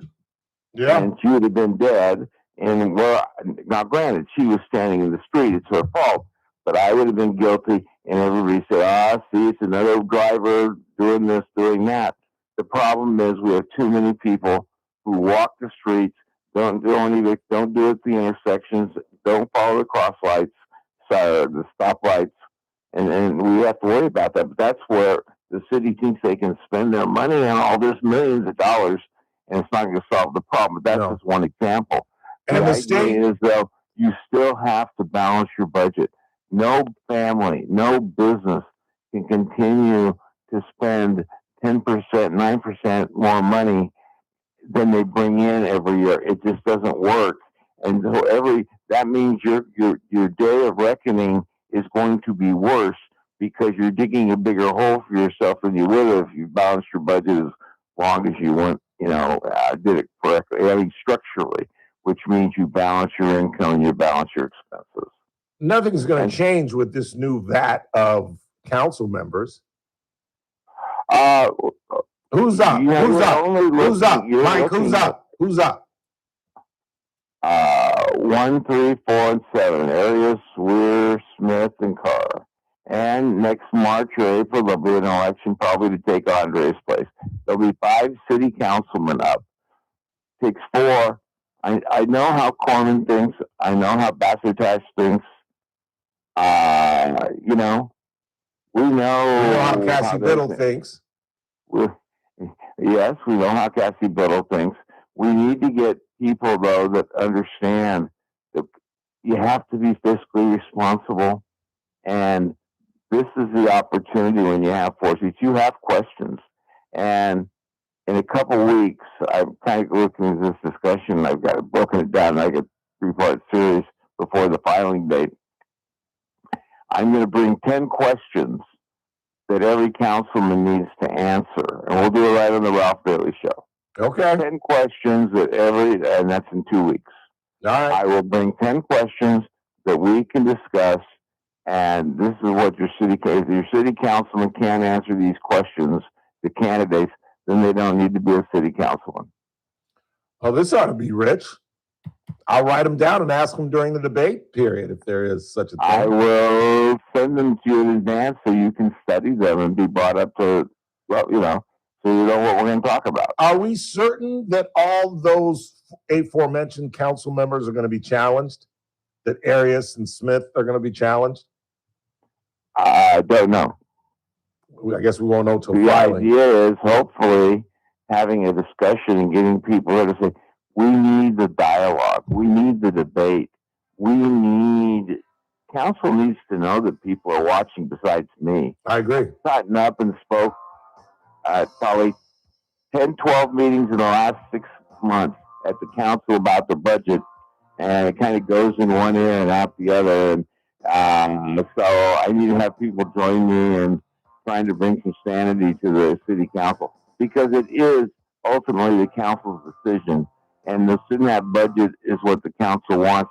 They in fact added $4 or $5 million of stuff that meeting, at the final meeting last week, for pet projects that they wanted, and they just added to the deficit. So we'll have some fun talking about this. All right, very good. Enjoy your vacay. We'll talk to you next week. Have a happy 4th. Thank you, Ralph. All right, man. Take care. Mike Turnipseed.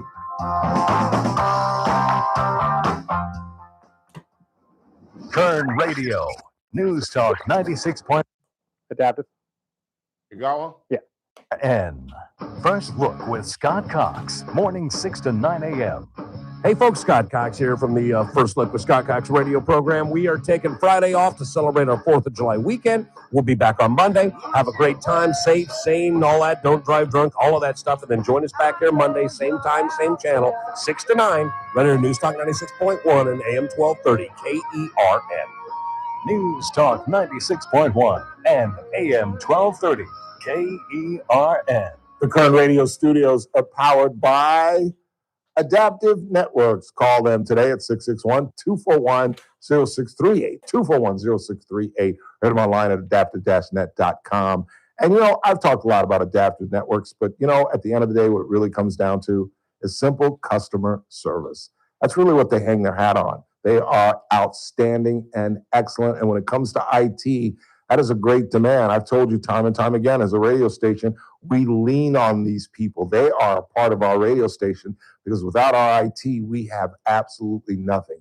They are quick, they are reliable, and again, they depend on their customer service. We had one of their clients come in and just extol the virtues of being a client of the folks at Adaptive Networks. Call them today at 241-0638. That's 241-0638. Or keep it locked. Join us on Wednesday when Jennifer and Ryan Van Alstyne join us live in studio. I'm John Busby with Team Busby Real Estate. And I'm Jonathan Busby with Team Busby Real Estate. We just wanted to talk with you about what we do as a team. We do a great job for our clients. Some of the things that we do is when we represent sellers, we don't just put the transaction together. We do our homework and we check their FICO score, source of funds, where the money's coming from, and the job stability. Because what we don't want is to get you into an escrow and the escrow falls out because we didn't do our homework. With any sort of real estate need that you have, we can accommodate, whether it's residential, commercial, land, or multi-units. We have experience in all and can help you to a successful close. The background that we have is I was a lender for 5 years, and so I learned quite a bit as far as how to keep a transaction together. We don't just put it together and hope that it closes escrow.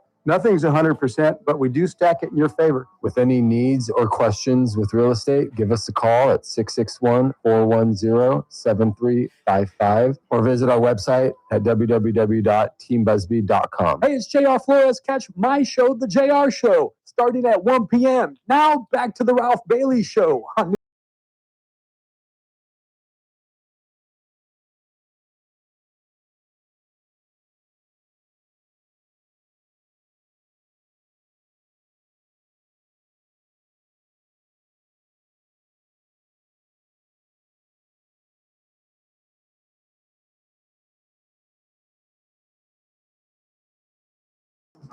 I work with some disgusting men. And maybe I'm even a part of it. Have you been in the bathroom lately? Not lately. They had to put a rug or a piece of cloth or material underneath the urinal because y'all miss. Y'all miss. Y'all, don't look at me. Shoot, I'm pinpoint accurate, baby. Shoot, I'm in the bowl. Exactly. You didn't get that. No, I get it. See, because I'm gifted, I'm blessed, so I can't miss. I'm in the bowl. Anyway, I don't even know why I brought that up. I just noticed that. I was just like, because I've noticed. Oh yeah, the P-rug. There was a problem. There was an issue. Yeah. When I come in, I'm like, how can you miss? And it's like a dog P-rug too, which makes it even worse. And you know what it is? It's guys that just don't finish and start walking off. That's the only thing I can figure. How can you miss the urinal? That's what I say. It's guys that aren't finished and they start walking away. And now we've got a rug underneath our urinal because, I don't know, what is there, about 6 of us? There's more than 6. Who's the culprit? Remember we used to figure out who the culprit was on the other way when it was, who? Oh, I'm not going to say it out loud. But where are you pointing? All the way? Oh, right here? Right here? Again, I'm not pointing anywhere. I don't know what you're talking about. No, you can't talk smack if they're not here to defend themselves. That's anyway. How did we get on this topic? I brought it up. Quick time out. Daniel Petrey joins us next.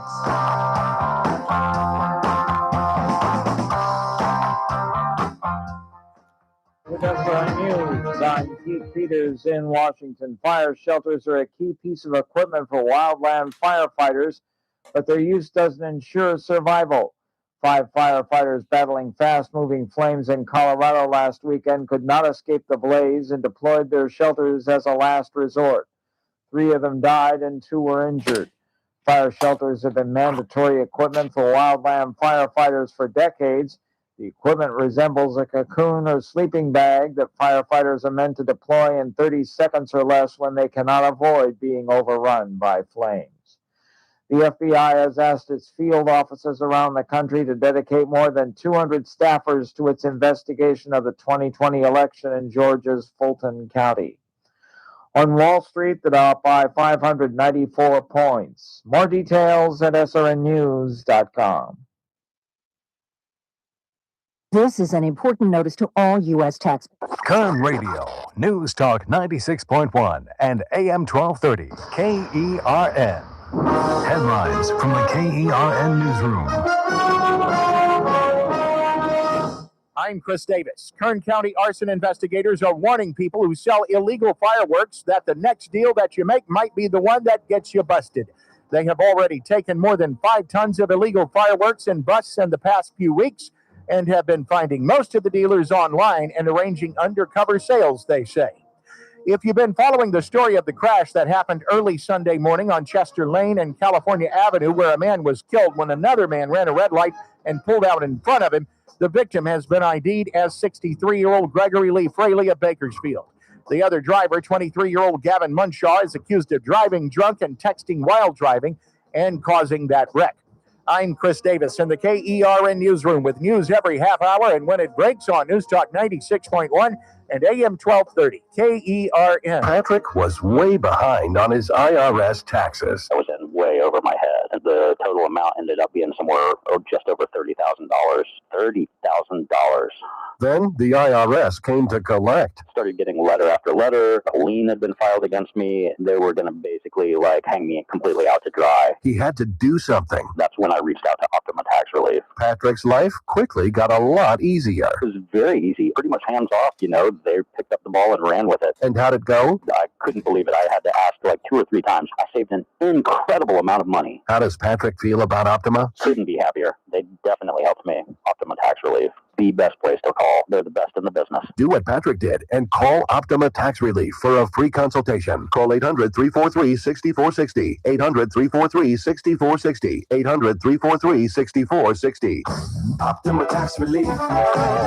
Testimonial from an actual client. Some restrictions apply. For complete details, please visit OptimaTaxRelief.com. Maxwell in the morning. good till the last mic drop. A educational conversation between J.D. Vance and Bill Maher. This is the opportunity. This is the door that's been opened. You got 13 members now of the Democrat Party saying, hey, we like capitalism. And this is the opportunity for other Democrats that agree with Bill Maher that let's take our party back and let's get off this road to socialism. Weekdays 9 to noon, News Talk 96.1 and AM 1230, KERN. Hey folks, Scott Cox here, host of the First Look with Scott Cox radio program. You are listening to the Ralph Bailey Show right here on News Talk 96.1 and AM 1230 KERN. It's a Thursday. Time to head to the offices of Messmaker and Petrey Wealth Advisors. Bring in our good friend Daniel Petrey, who probably is in mourning right now. Are you brokenhearted by the departure of Mr. Brown? I wasn't necessarily happy about it. But I get it. It's hard to keep two Supermax, True. players. But you got to have two Supermax players. Who'd y'all get for Jalen? Oh, goodness. Chris, you remember who'd they get? Who Boston get? The Paul George. Yeah, Paul George. Oh, yeah, that's not bad. Yeah. Paul George and a couple draft picks. He's still got a little left in the tank. There's a few things here. Yes. One of the things was trying to pay him all that much. I also think Jalen had the tendency to be a little bit more ISO heavy or ball centric. Yeah. And I don't think the Celtics want to play that way.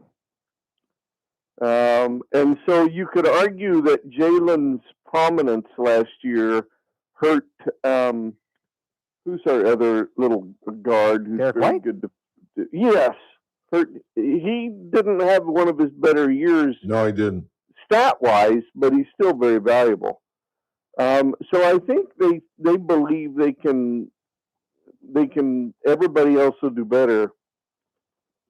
But the hard thing is, you can play that way and win a lot of games, but in a big playoff game, and you need a bucket, and you got 30 seconds left, you rely on people like Jaylen Brown to make it happen. Yep, absolutely. So Or when the team's going badly, you need somebody who can put them on their bucket, shoulders. Yeah. And he proved he can do that because He was that kind of guy, yeah. nobody thought y'all would be as good as you were while Tatum was out. Correct. Nobody. Here's also what bothered me. We sent him to the Sixers. Yeah, that's that's pretty crazy to keep him. Yeah, in. if Embiid's healthy, the Sixers are looking pretty good. They got very good. But that's always been and will always be until he retires. The question of the 76ers until they trade him is how many games is Joel Embiid going to play? Can he play 70, 65 games for you and be ready for the playoffs? That's the question. Same thing with Anthony Davis. Yeah. Do you remember when Anthony Davis was literally considered one of the top 3 players in the NBA? Well, he's a good player. When he was first with New Orleans and when he first came to us, he was literally easy top 10. I would say top 5. And now he's, street clothes. And we barely see him. And that's the issue. You got to be part of being an athlete is being out there. Yes. Being available. Yeah. It'll be interesting to see what happens. I mean, I have a lot of faith in our GM. I like him. And so he's a smart guy. Not done. Smart guy. Yeah. So maybe we're not done, and we'll be better in the end. I hope so. The NBA is always better when the Celtics and the Lakers are good. Bad, but what have we done, kind of thing? Yeah. What was bad, however, was the jobs report today. It wasn't bad, I guess. It just wasn't what they expected. And coming after last month, which was completely out of the roof, this had to be disappointing. How did the economy absorb this report? It is interesting. It was weak, and not only was it below expectations. I mean, 57,000 was the increase. It was much below expectations, but they revised April and May down as well. Really? And here's something that caught my eye. Yeah. You would think, okay, we've got all the soccer, deals going on. You got July 4th coming up. We're a consumer-driven economy. You would think that the service sector would be adding jobs to accommodate this issue. And I think that they actually lost jobs. Really? That seems bizarre. Well, let's see. But professional and business services added 36,000. In leisure and hospitality, which I think is where they fall, fell by 61,000. I found that very odd. That is odd. I don't know why. That doesn't quite make sense to me. That doesn't make sense. Yeah, no, it does make sense. Thank you. And the World Cup wasn't like, oh, it's just in LA or it's somewhere. I mean, it's all over the place. Yeah, I mean, it's big. I didn't know that either until like a week ago. It's like in San Francisco, LA, it's all over the joint. I've never really followed soccer. I mean, I realize it's on, oh, that's nice, but I'm like, what? And, yeah, I'm still not watch it. I'm still not following it. Popular. I'm still not following it. I guess this guy's red card should probably be on my rundown today, but I'm like, I don't know why. It's just I've never been able to get into soccer. Me either. And I played it. I played it in soccer players. I played it in 7th and 8th grade. Yeah, I mean, who didn't kick a ball around? And I mean, but no, I was actually on a team. I played on a team in 7th and 8th grade. No, good for you. I was inconsistent. Let's put it that way. I was the fastest kid on the field, so I had a number of breakaways, and my breakaway scoring percentage was probably about 50%. So my coach would see me break away and be like, "Oh Lord, what's he gonna do this time?" Cross their fingers and hope. Sometimes I'd make it, and sometimes I can't explain it. I would miss. I wouldn't like hit the post. I'd miss by like 5 yards. It'd be so humiliating because you're out there. It's like missing a layup.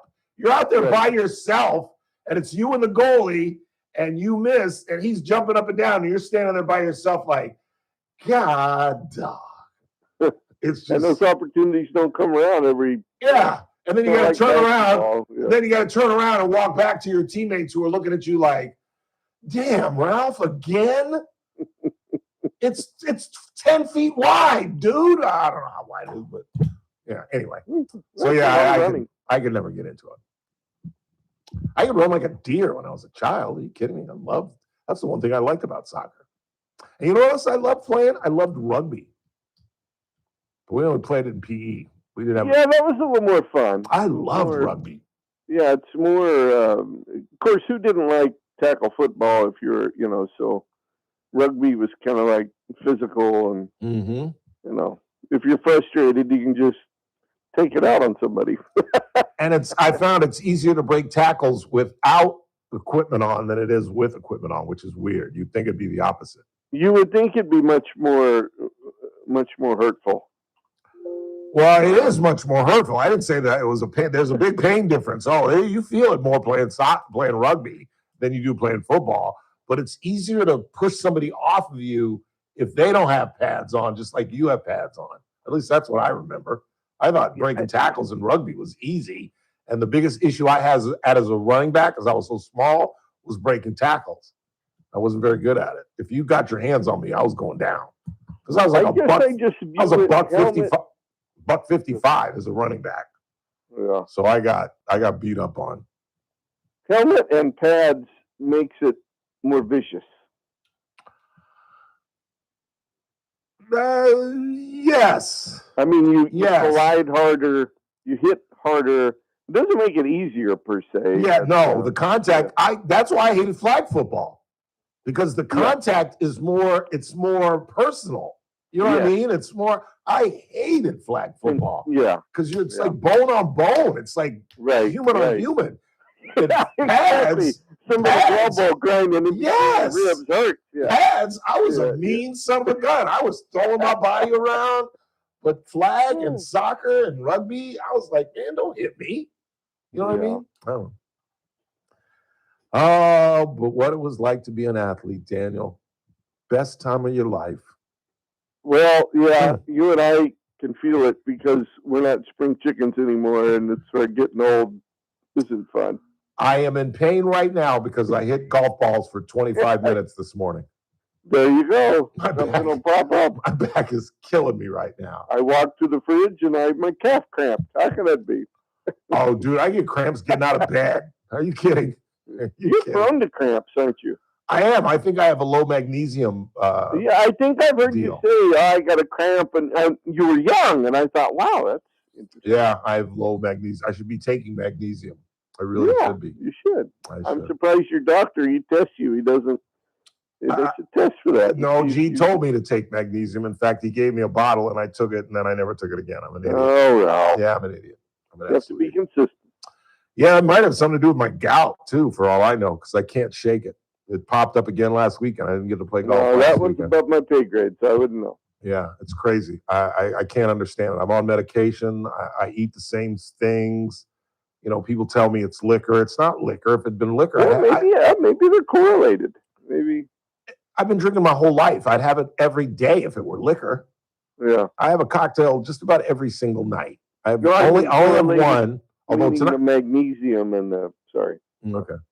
I interrupted. I apologize. No, it's okay. It's just bad radio. When the two of us speak, they hear nothing. Bad radio. So one of us has to stop. I don't know what good radio is, Ralph. You're the one who has to. Well, I guess if I were in the studio, you could just slap me, and then I'd.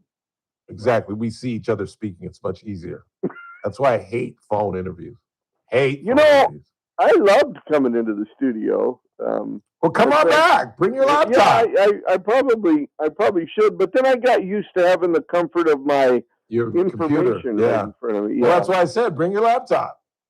Because when we first did, I remember many times in the studio, I'd start going off on something, and you'd give me a look like, Petrey, what are you, stupid? And I'd be like, okay, I'll be quiet. Or you'd say, well, I'm telling some ridiculous story, and you're giving me a hand like, keep on going. I'm like, what? Why would they want to hear this? I'm like, okay. Right. And over the phone, I can't pick up those little. That's true. That's very, very true. You know, I'm doing some work for KCCD, the Kern Community College District, and I helped them get a podcast together. And I was trying to teach them radio, and I was telling them, just little subtle techniques. And I said, I was teaching them, like when you want to stop someone from speaking, you kind of like raise your hand or raise your mouth, open your mouth, kind of like, and they'll catch on. I was just little silly techniques like that. I remember a couple times being so excited to get into something, and you look at me like, "What are you, crazy? Quit talking about that." And I'm like, "Okay, I'm sorry. This would be good." Yeah. And other times, I'm good for the crime. Good for the crime. And other times, I thought, "Boy, I better shut up. This can't be any more boring." And you're like, "Expand on that. Tell me more." Yeah. And I'm like, "Why? What? Who would want to know? About that?" Yeah. But Ralph knows. So. Speak of the devil. Let's get to it. Where are we? I bet it's gargantuan this week. Yeah. Well, the debt. I forgot to rent it. Right. I was listening to you in Turnip Seed and forgot to rent it, so I was close. But it was pretty close to normal the last time I looked. But gold and silver had a good late run here. Okay.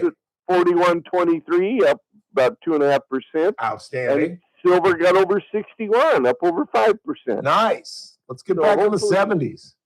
Well, I think with the job numbers, the market was pricing in possibly 2 rate hikes, and that has changed. Now there's just one, and that's no guarantee. Yeah.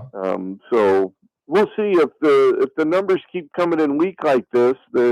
Maybe we won't get a rate hike. And I do think Warsh. Is that how you say his name? I sound like I'm washing clothes, and I'm the new Fed governor. I should know this. Warsh, I think. I don't know. The Fed chair, the new Fed chair, Trump put in.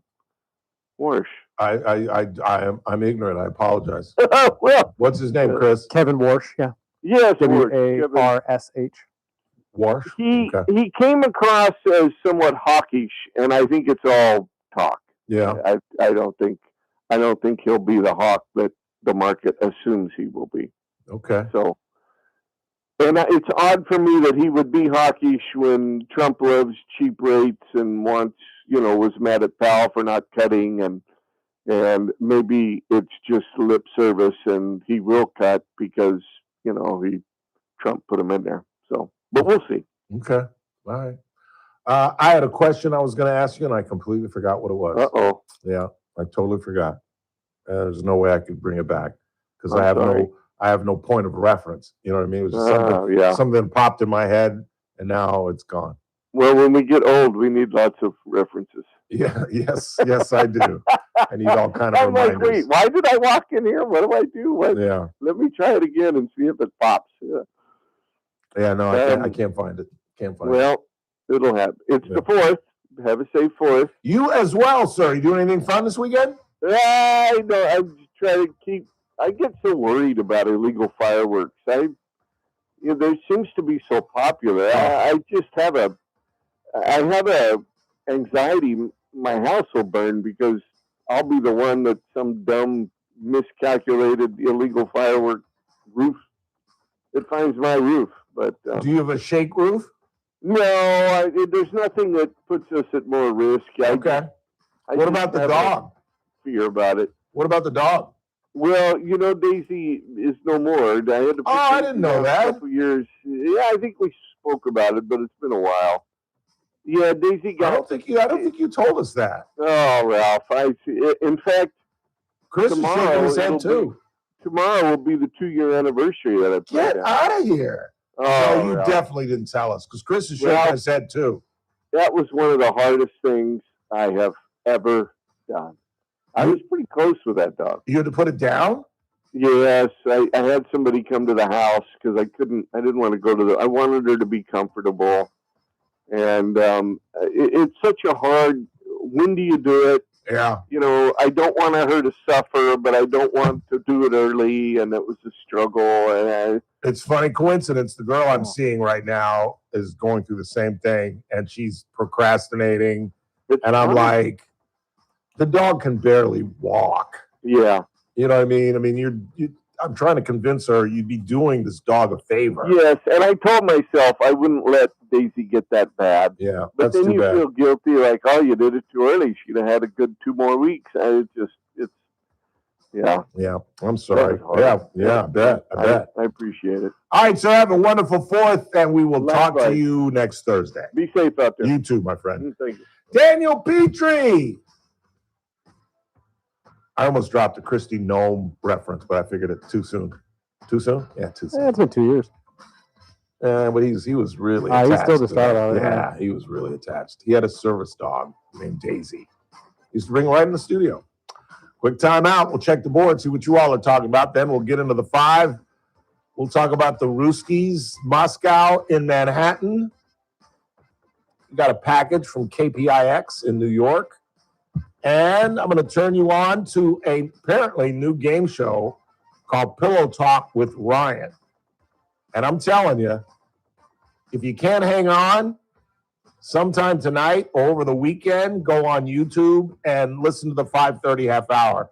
Because this is the craziest talk show craziest game show I've ever heard of, seen, contemplated. It's ridiculous.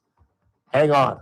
We'll get to that in the 5. You're listening to The Ralph Bailey Show on Newstalk 96.1 and AM 1230, and we're streaming live at kernradio.com. Kern Radio, News Talk. Casey? What's the one you got? It's from the other day. Her running city council? Yeah. Yeah, run that one. And we are taking Friday off to celebrate our 4th of July weekend. We'll be back on Monday. Have a great time, safe, sane, all that. Don't drive drunk, all of that stuff. And then join us back here Monday, same time, same channel, 6 to 9, right here News Talk 96.1 and AM 1230, KERN. News Talk 96.1 and AM 1230, KERN. You guys want to know how popular owner-operator of KC Steakhouse Cassie Biddle is? Well, she made the official announcement on our show a week before the newspaper got a hold of it. Another example of us beating the local media. But the story that the Californian did, if you take out the funeral services It's still the most fourth popular read article in the Californian, and it's about a week old. They're still reading about Cassie Biddle getting in the city council. That's how popular this woman is. And there's no question she's going to win that seat. She is hell on wheels, Jack. If you've ever been to KC Steakhouse, you've seen her work ethic because she's there. I don't care what day you've been there. If you were there, she was there, and you've seen her bussing tables, bringing out plates for the girls, the other waitresses and bartenders, and even bartending at times. This is a hardworking woman that has put in her time with the Planning Commission and has run one of the finest restaurants in this town and should be elected to city council. And by the way, you should stop by KC Steakhouse sometime and enjoy the best steak you'll ever have, particularly this 4th of July weekend. Where would you rather be than at KC Steakhouse, longtime sponsor of the Ralph Bailey Show? Hey, John, why so glum? I just got let go. I'm pretty sure I just broke This is the FCC third time in the laws last right 2 there. years. I'm done with this. Have you thought about My Computer Career? I've heard they can train. I said I'm pretty sure I just broke FCC No, but how? laws by basically turning her advertisement into a campaign ad, basically. But I don't know. I don't think the FCC is listening. I don't care. Evaluation. MyComputerCareer.edu, an elite CompTIA certification partner. Financial aid is available to those who qualify, including VA benefits. Are you paying too much for term life insurance? A man age 50 non-tobacco user can obtain $500,000 of coverage for as little as $110 per month, level rate for 20 years. That's right, guaranteed level rate for 20 years. Call Term Busters for a quote, 1-800-908-7636. You're probably paying more than you should. Call 1-800-908-7636. Sample rate for preferred non-tobacco rate class, exam required to qualify. For details, call 1-800-908-7636. Paid for by Robert Livinger, insurance agent. We all start as tiny seeds, needing care, love, and a little sunlight. Then boom, we sprout, stretch, and grow through the world of childhood and teen years. Before you know it, we're blooming, working, parenting, thriving. And yes, even golden petals can shine bright. Join Kern County Public Health and thrive like a poppy. Visit KernPublicHealth.com to learn more. Hey, it's JR Flores. Catch my show, The JR Show, starting at 1 p.m. Now back to the Ralph Bailey Show on News Talk 96.1 and AM 1230 KERN.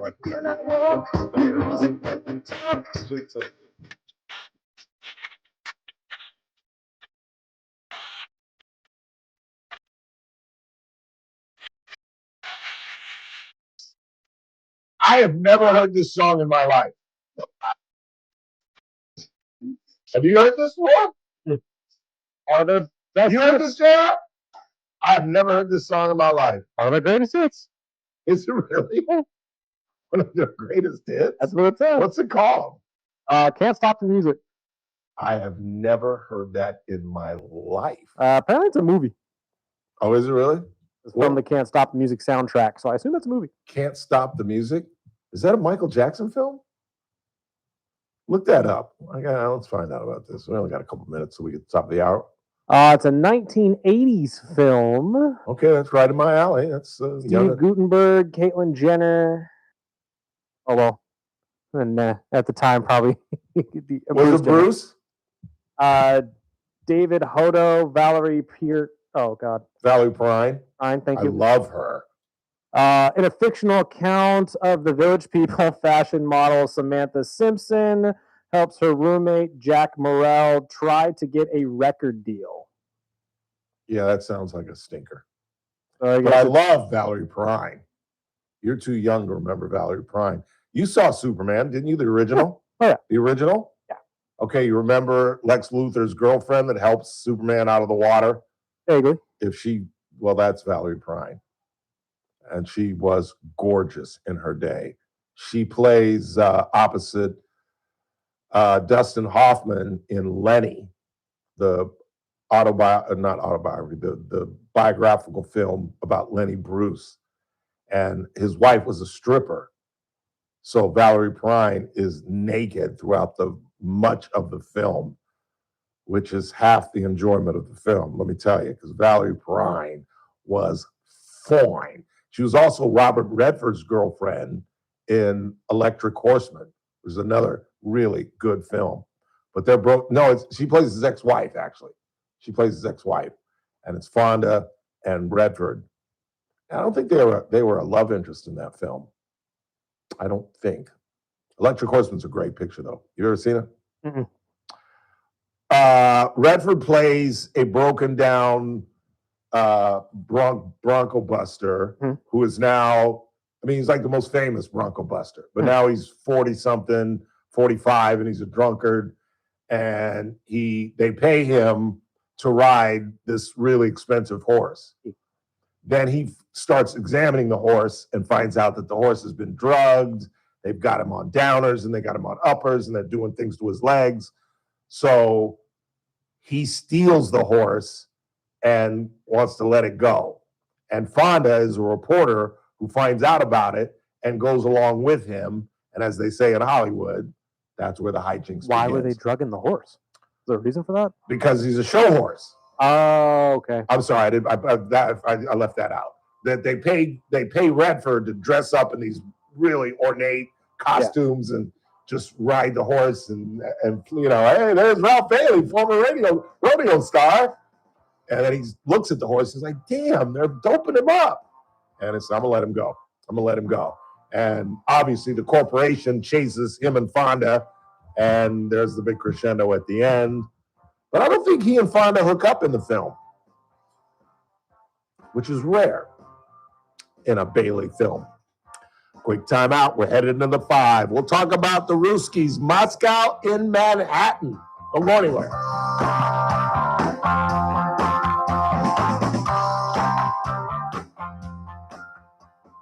Kern Radio, AM 1230, KERN. 96.1 FM, K241CI, Bakersfield. An American General Media station. I'm Keith Peters in Washington.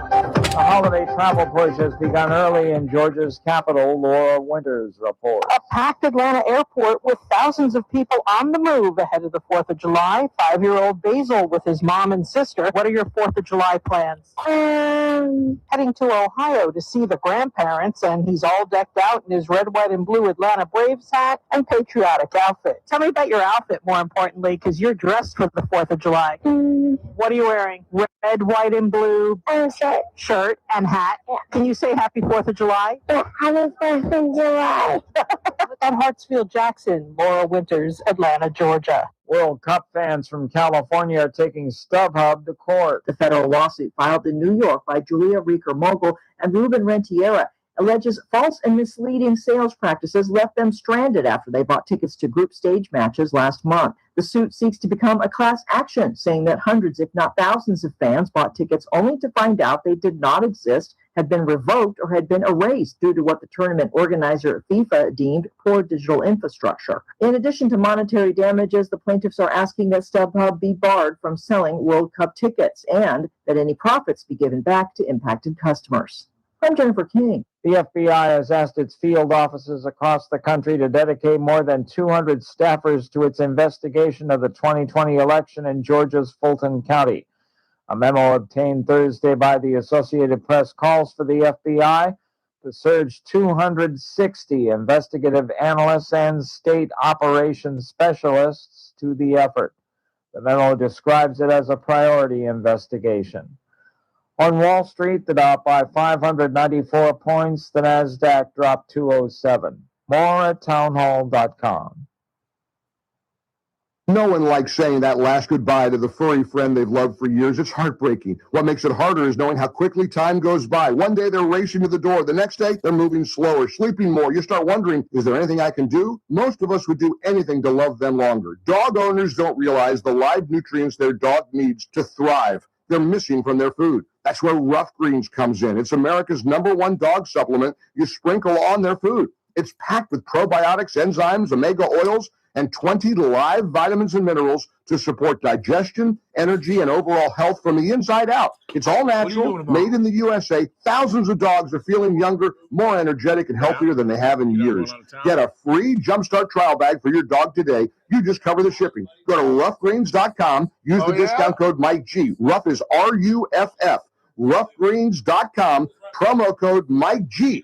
Rough Greens makes any dog food better. Rough Greens. Tell them I want to get my money back.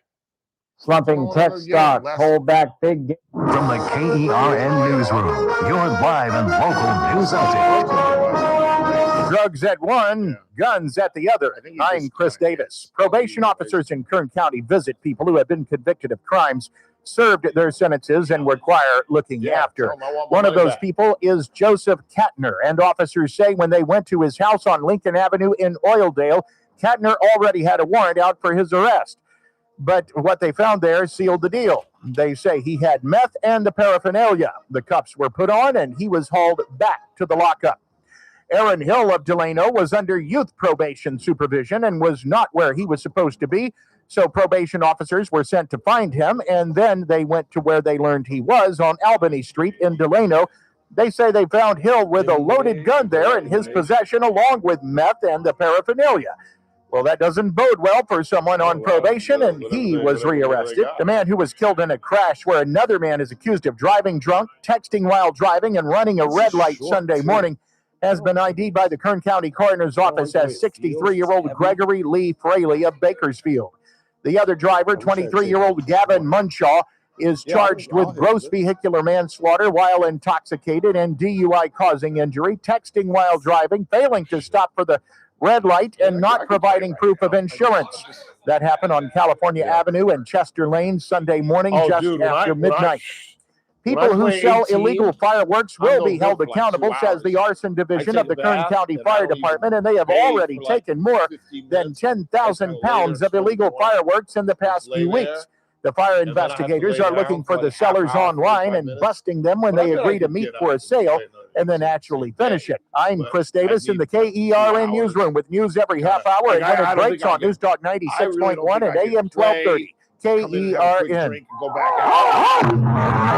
To the rest of our in a month from now, this Hollywood Big Shot's going to give you what you want. So late, that's true. I'm going to make him an offer again. The Ralph Bailey Show. News Talk 96.1 and AM 1230. KERN. And I've seen the promised land. I may not get there with you, but I want you to know tonight that we as a people will get to the promised land. Call in or text to 661-842-KERN. That's 661-842-5376. Listen live at KERNradio.com.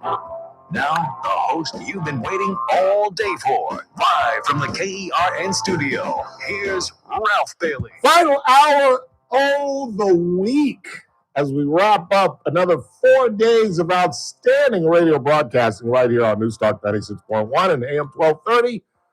And we're streaming live at kernradio.com and streaming on YouTube as well.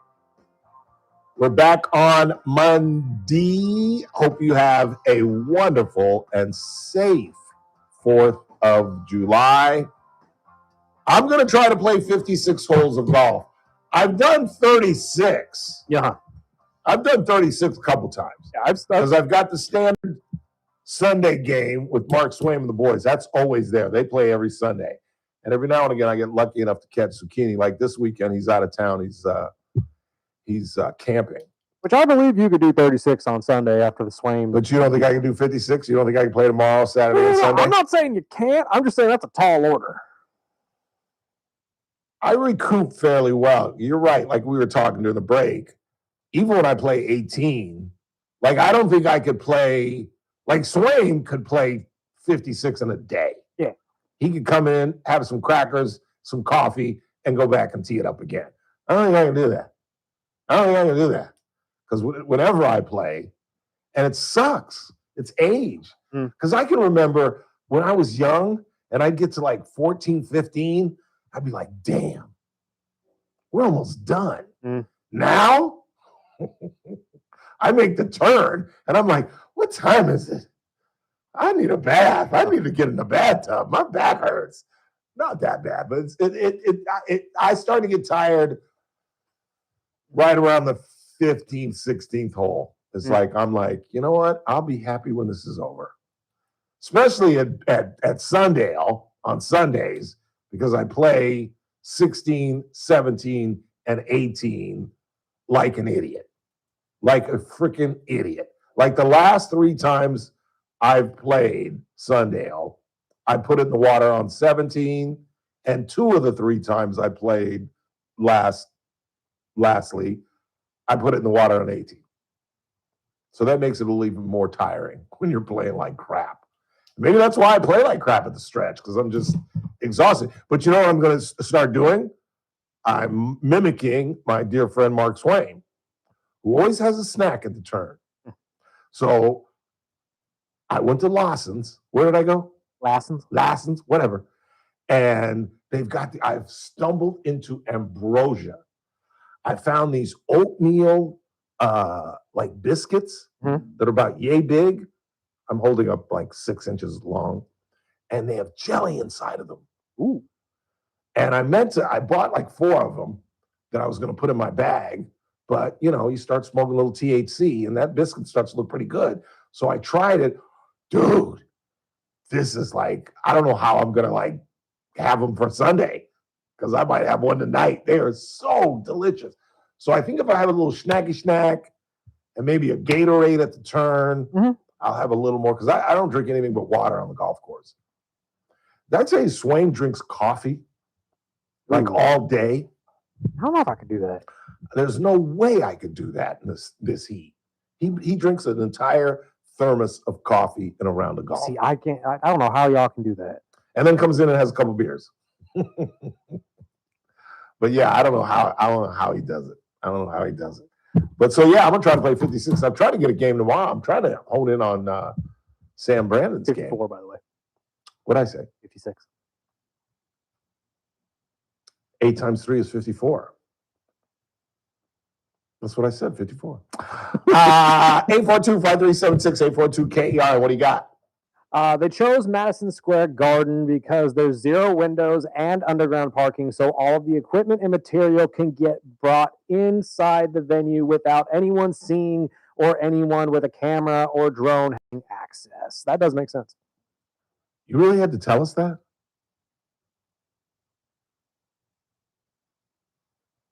I mean, if there's anything that's been over-examined and over-analyzed and over-talked, is why they're doing it at Madison Square Garden, if they're doing it at Madison Square Garden, where they may do it if they're not doing it at Madison Square Garden. I mean, I'm not trying to make fun of you, whoever wrote that, but to call into a radio show and thinking that you're going to provide new information on Taylor Swift's wedding, you'd have better luck trying to give us new information on Batman and Robin, the Rooskies in Manhattan. At least there's still a few people that don't know the story, only a few though, because it was all over the news. And you guys know what I do before I go to bed. I watch reels. I stopped watching reels last night. I literally just turned off my phone, which is a rarity, because it was either Swift or the Rooskies. That's all it was. It's all it was. There was one other thing that kept going. What was the other big story? Probably the Ball Lagoon red card. No, someone knows another big story. What was the other big story? I kept seeing. I can't remember what it was. But that's all everybody's talking about. And the couple, the Rooskies, are Ivan. I wrote this down phonetically. Let me see if I can pull it off. Kuznetsov and Angela Nicolau. Angela Nicolau and Ivan Kuznetsov. They were arraigned, and of course, it's New York City, so even for a felony, there's no bail. They walked out of jail amongst a horde of reporters and paparazzi, and then kissed. They were about to go down to the subway, and they stopped at the top step and romantically made out, and all the paparazzi loved it. Meantime, here's a package from the folks in New York City. Couple is charged with possession of burglary tools, meaning they use those to get into that secure area above the observation deck. But what is not known is exactly what kind of tools they were, and if they were metal, how they got them past the metal detectors at the entrance. All of that remaining part of this investigation. Ivan, how did you get up there? The daredevil couple who scaled their way to the top of the Empire State Building left the Midtown South Precinct without saying a word and without the Batman masks they wore during the climb. Both now facing 8 charges each, including burglary, criminal trespass, and reckless endangerment. Is it worth it? We can't be up here. This is NYPD body camera video of the moment ESU officers arrested 33-year-old Angelina Nicolau and 32-year-old Ivan Kuznetsov. They made it to the very tip of the antenna, more than 1,400 feet above street level. I'm okay.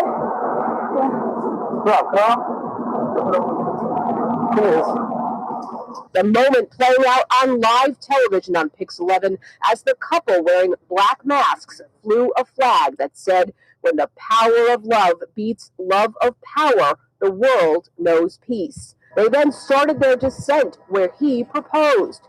Yeah, what's all the hoopla going on over there? This air traffic controller recording shows that pilots were also watching. It's a male, female, dressed in black. They had some flag they were waving when they were up at the top. And he just proposed to her. This couple, no stranger to high climbing stunts as seen on their social media. Netflix also made a documentary about them. But with all the security at the iconic skyscraper, the big question, how did they get into a secure area to make the climb? There had to be some sort of pre-observational surveillance. Greg Sanfilippo is a retired NYPD sergeant and now VP of Doyle Security Services.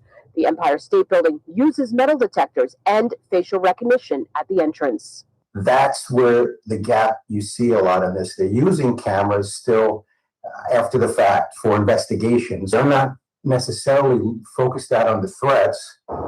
And the Empire State Building has not answered those security questions tonight, only saying that at no time was there any danger to any guests, visitors, or anyone on the observation deck. Now, a source familiar with the matter says that the couple was possibly exposed to radio waves and that at one point the building did shut down the antennas.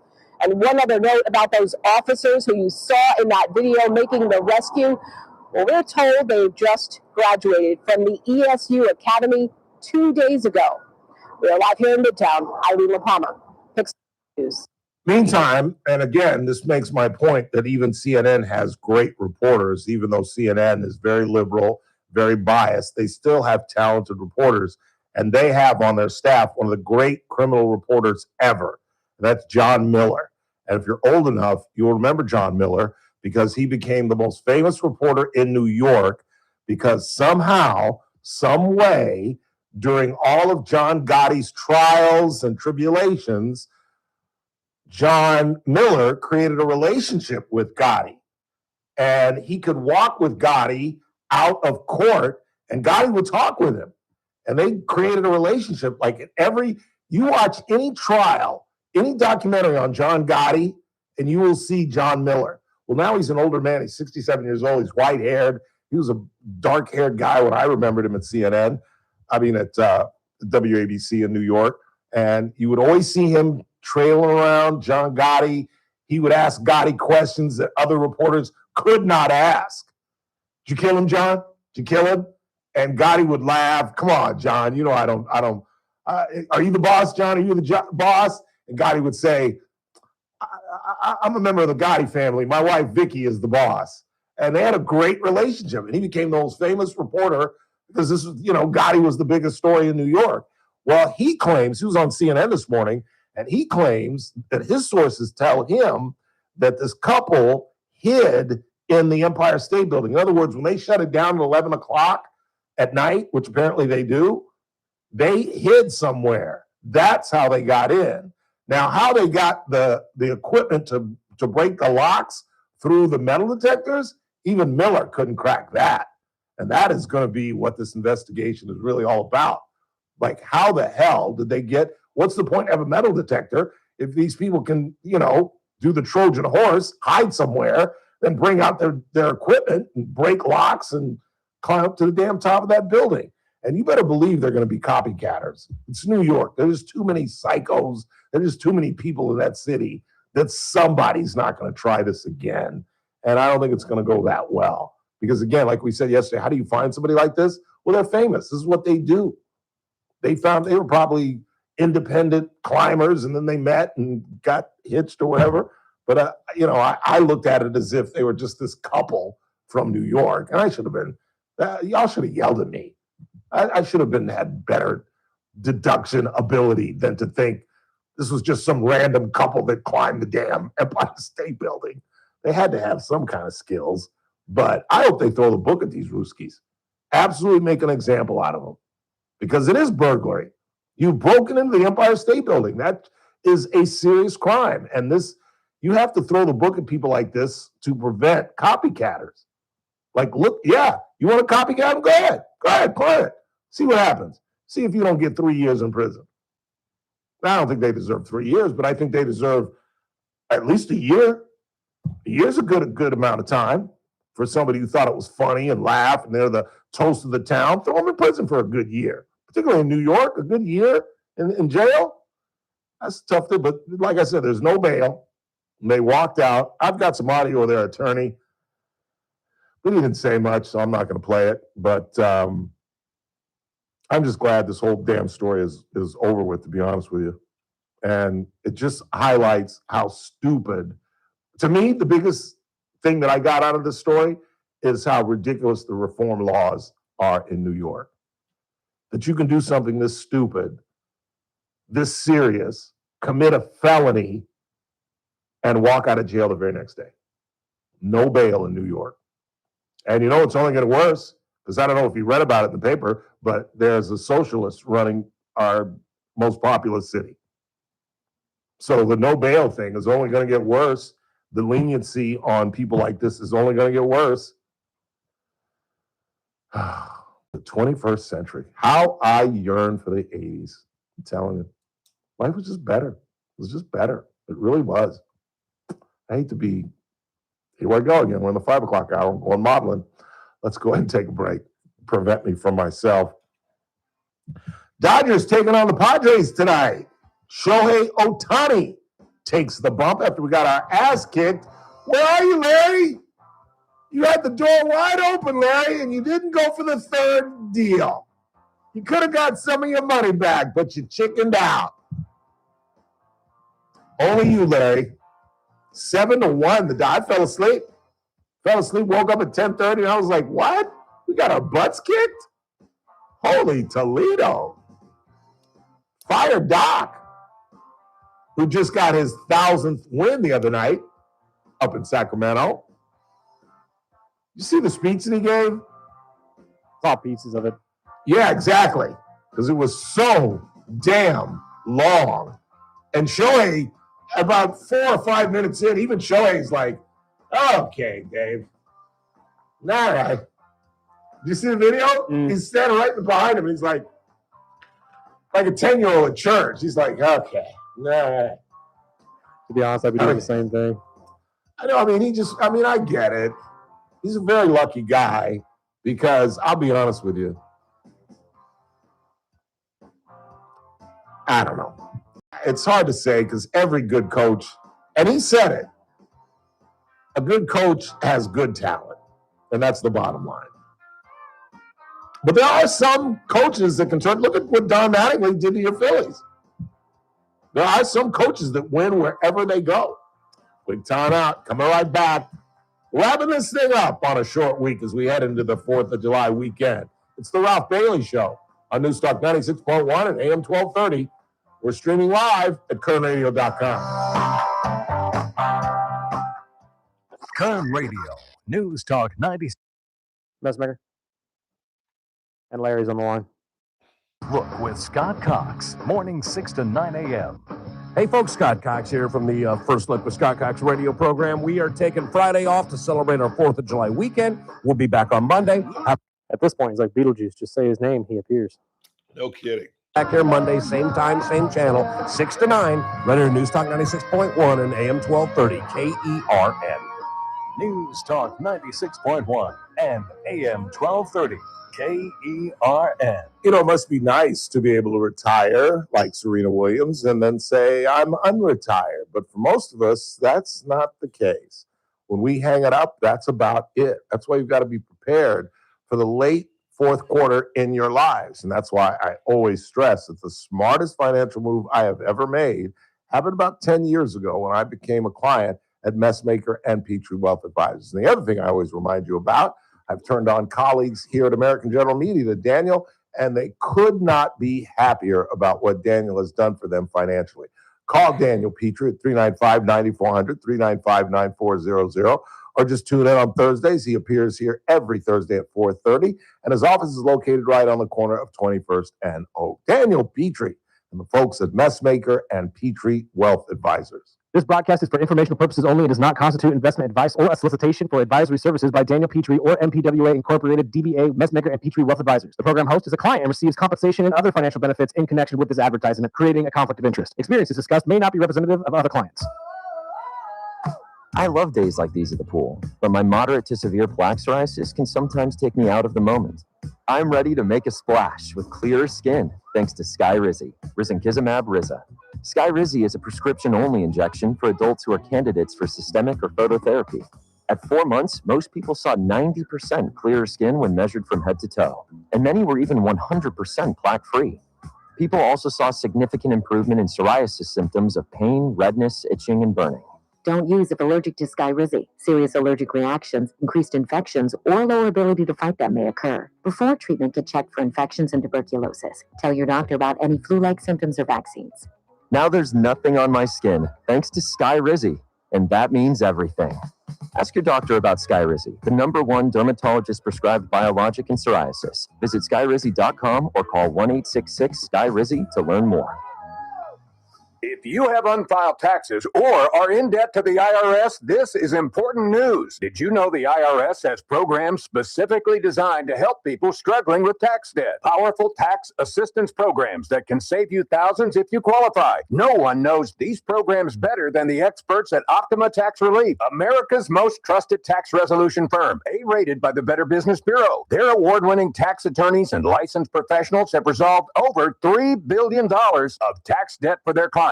One call to Optima can start the process, helping to put an end to your worries about wage garnishment, asset seizure, and other aggressive IRS actions. Find the best options to solve your tax problems. Call the experts at Optima Tax Relief today for a free consultation. Call 800-343-6460. 800-343-6460. 800-343-6460.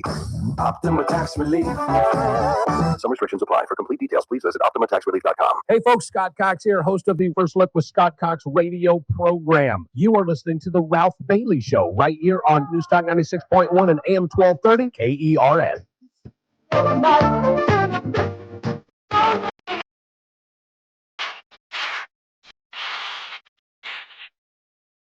Okay, I've heard this.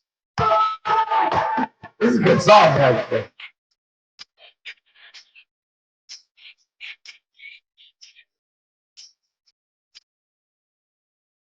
We're going to go to all Village People because the lead singer passed away at the age of 74. You know, I've been lying on John Miller almost as long as I've known about John Miller. How's that? He graduated from Montclair High School, not Montclair Prep, which is my rival. And so for years, I've been saying, John Miller, you know, the reporter that's good friends with Gotti, and he had a, you know what also brought him to prominence? I was just reading his bio. He had a interview with Osama bin Laden back in the early 2000s. This guy is one of the best reporters in the business. And no, he went to Montclair High School in New Jersey, in Montclair, New Jersey, not Montclair Prep, where Eve Plum did, for a fact, you can check this out. I think I'm making this up. She did go to Montclair Prep, our arch rival. We had two arch rivals because I went to two different high schools. So at one high school, at Buckley, our arch rival was Flint Ridge Prep, where Colin Marikawa would much later graduate. And when I was at Brentwood, it was Montclair, where Eve Plum graduated years before me. She's older than I am. She absolutely is. Eve Plum, of course, was Jan Brady. And I think she was a cheerleader. I think.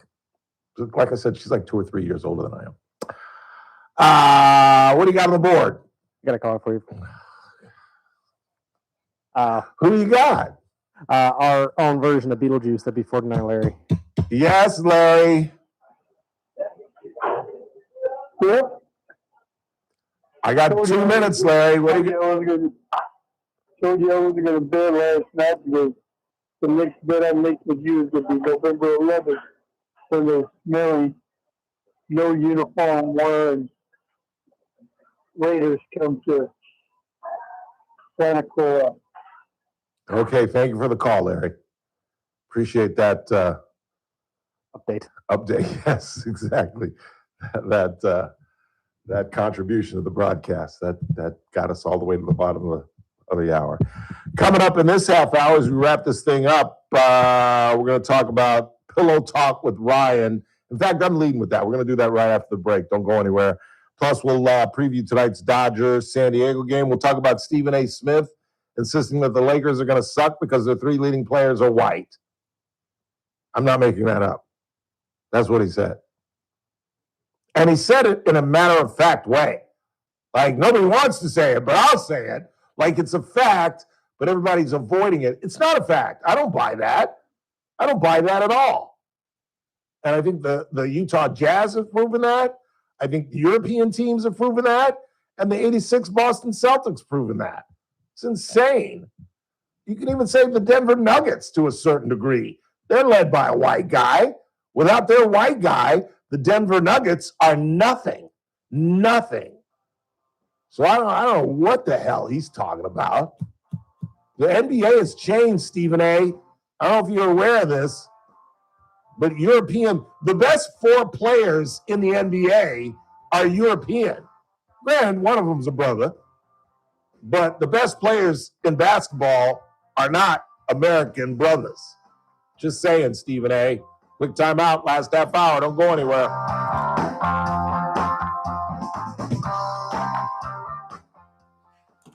SRN News. I'm Keith Peters in Washington. A former Olympian has been indicted on a felony charge for alleged vandalism of the Lincoln Memorial reflecting pool. David Hearn is a former Olympic canoe racer who is indicted on a single count of property destruction in Washington, D.C. court. District of Columbia U.S. Attorney Janine Pirro says he ripped up recently installed sealant and caused over $1,000 in damage. The discovery of 16 siblings living in deplorable conditions in rural Ohio has left people wondering why the life-threatening squalor wasn't detected earlier. 7 were taken to hospitals, including one who was in critical condition when rushed to care Tuesday. Windows and doors at the home in Hamden, about 60 miles from Columbus, have been boarded up. More details at srnnews.com.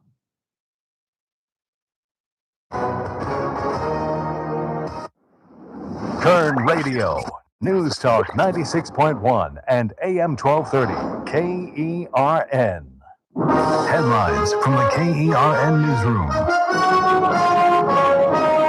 A man killed in a DUI crash early Sunday morning at Chester Lane and California Avenue, where police say a man who was drunk driving and texting while driving ran a red light has been ID'd as 63-year-old Gregory Lee Fraley of Bakersfield. The other driver, 23-year-old Gavin Munshaw, who was already facing a DUI manslaughter charge, has had texting while driving added to the list.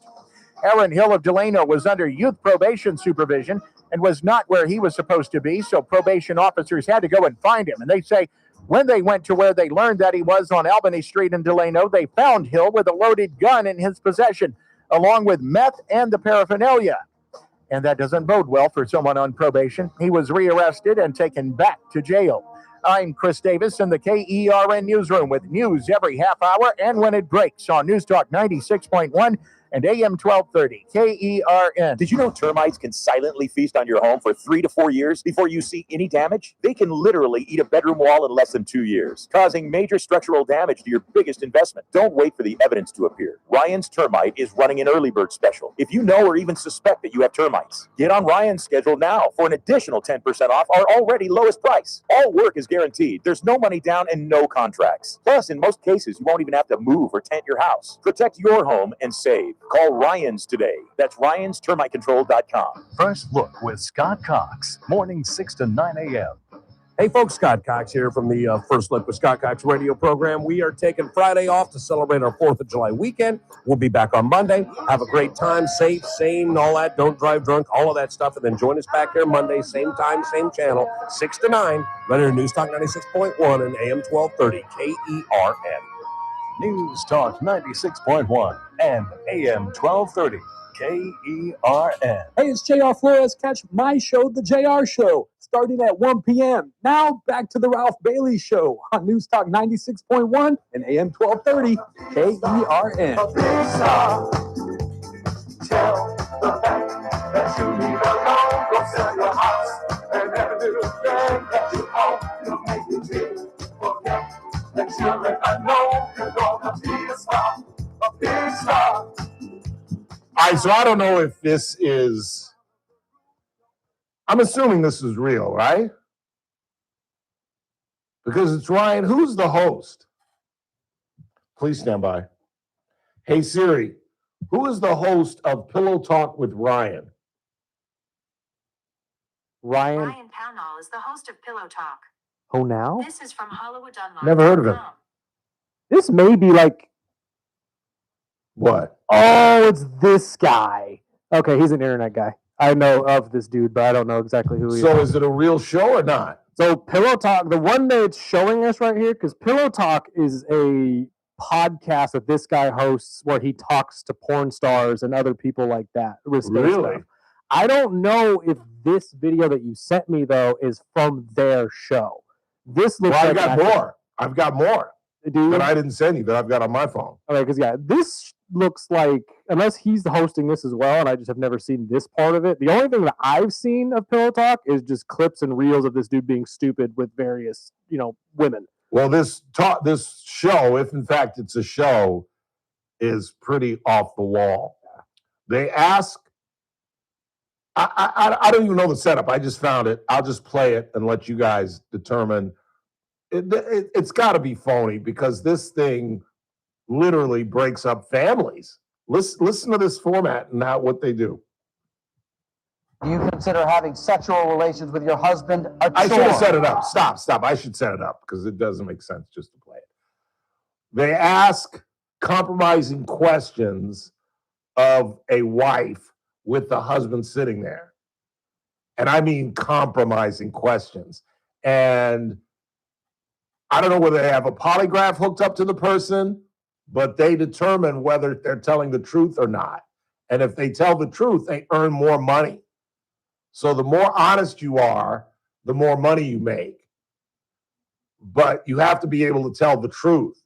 So they ask compromising questions that are off the wall with the husband. And then the one I have is a mother answering questions about her son. But let's first deal with the wife. Okay, hold on. I found out. Okay, the game show is called The Moment of Truth.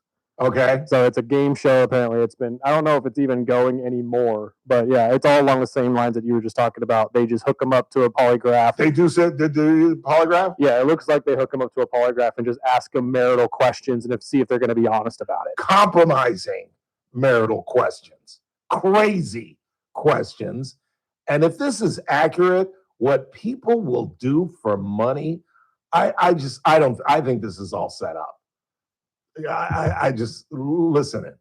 Do you consider having sexual relations with your husband a chore? My answer is yes. True. Since you have been married, have you ever given your phone number to a man you were romantically interested in? The answer is yes. See, I'm gone. Do you have any secrets that could destroy your marriage?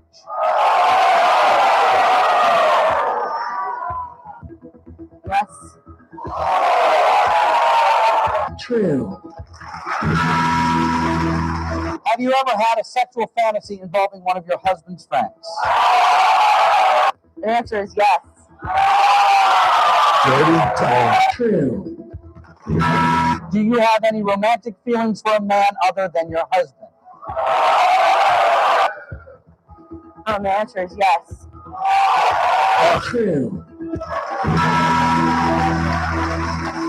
Have you had sexual relations with any of your husband's friends and never told him about it? The answer is yes. Since you have been married, have you had sexual relations with a man other than your husband in your own bedroom?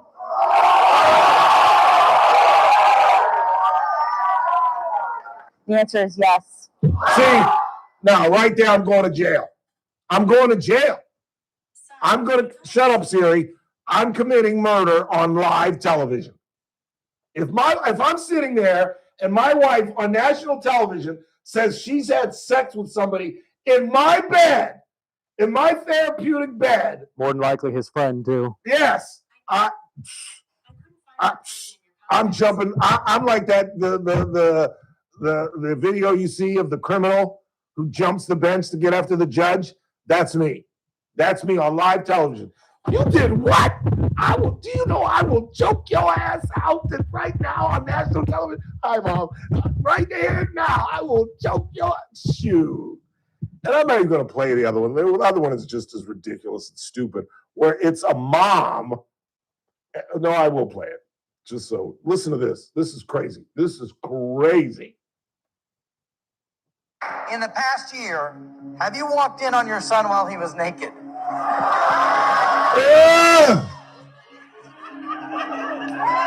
Yes.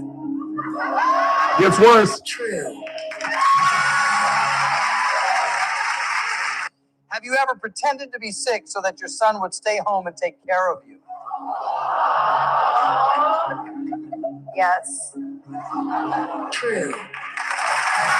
Like what? Have you ever asked a man to leave your house before your son awakened? We're probably sad. Yes. That's not that bizarre. Have you ever sabotaged one of your son's relationships because you felt threatened? Yes. Crazy. It gets worse. True. Gets worse. Have you ever felt that you need to drink alcohol in order to be intimate with a man? Yes. That's not uncommon. That's not uncommon. Have you ever had a sexual encounter with a woman?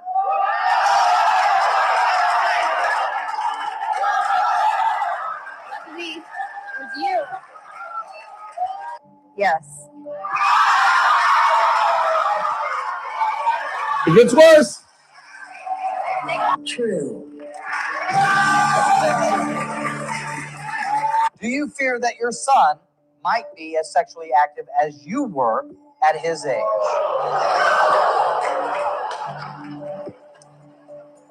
Yes. She's a freak. True. Have you deliberately kept your son's biological father from him? Ooh, okay, now we're talking. That's interesting. Check this out. Ooh, check this out. True. Check this out. Hang on. So she purposely kept the dad from the son. And now you know that she's deliberately kept it from you. I don't know. We have a surprise guest to ask this question. The dad. Cammie, would you tell us who this is? This is Nick's dad. Who she's deliberately kept from her son. Nick? Do you think I deserve the opportunity to be a part of Nick's life? Yes. True. And now the boy and the dad are hugging. Oh. And all well that ends well. And how would it?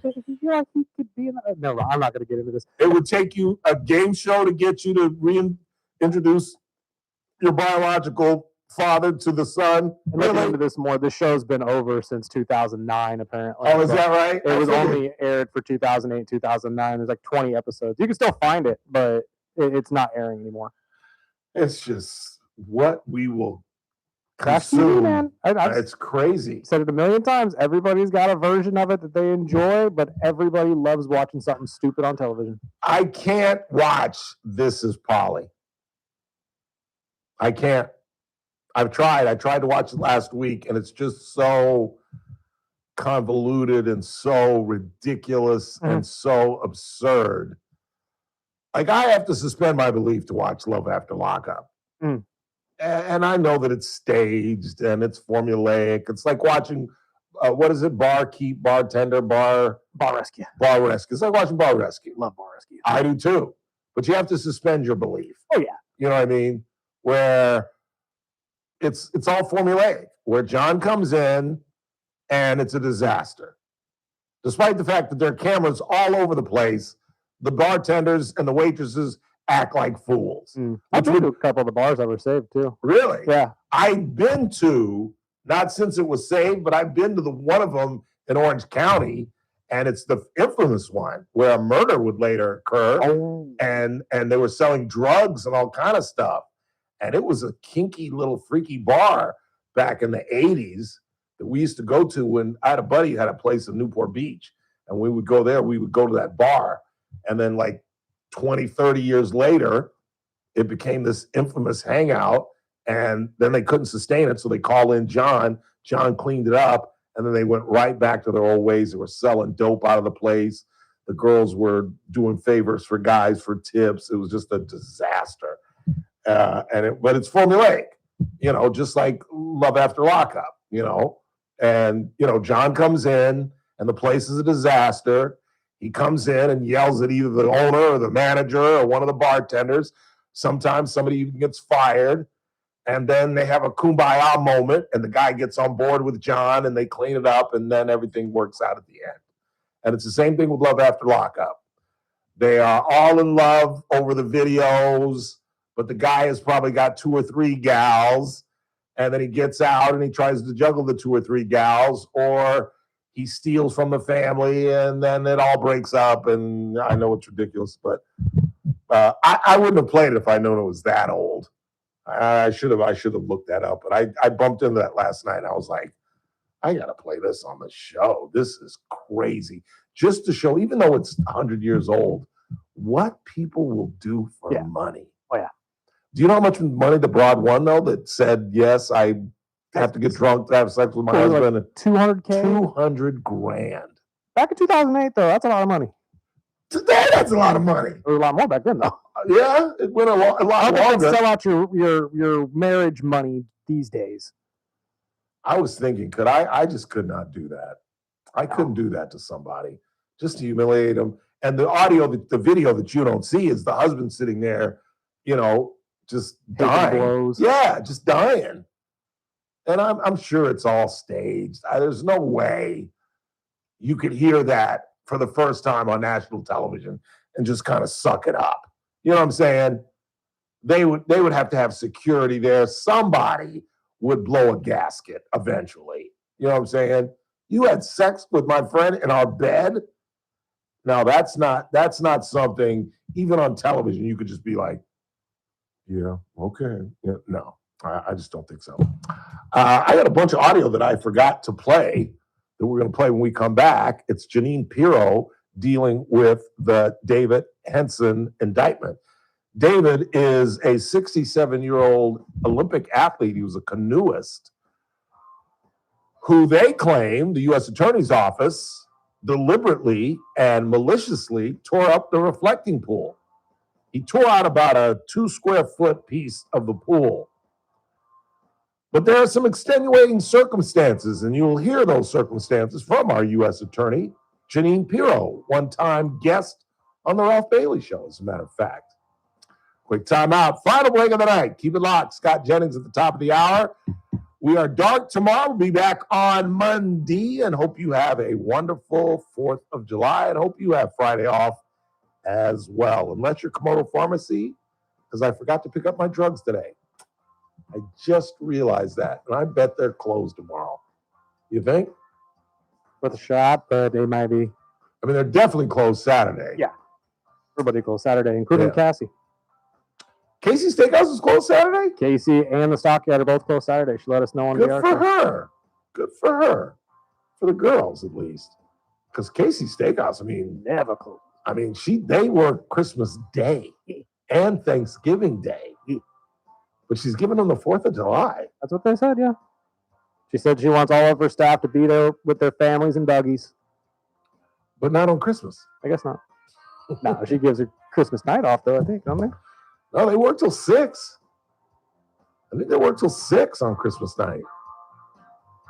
Which, I mean, you still have the shank of the night, but 6 is still pretty late. Who wants to be working? I know, it's 6 o'clock on Christmas Day. Quick time out, final of the night. Scott Jennings at the top of the hour. And again, we're back on Monday. It's the Ralph Bailey Show on News Talk 96.1 AM 1230. We're streaming live at KernRadio.com. Kern Radio, News Talk 96.1 and AM 1230, KERN. Maxwell in the morning. Good till... Whenever you're ready.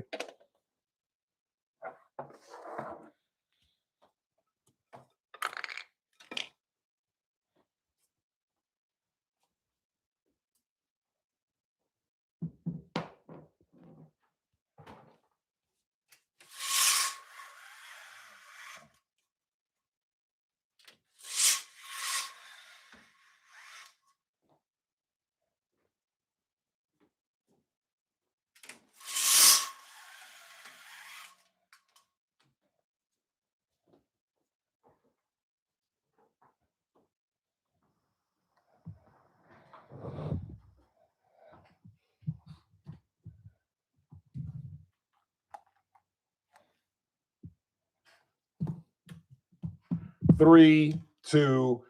You know, at first I thought it was overcharging the guy that tore a piece out of the reflecting pool.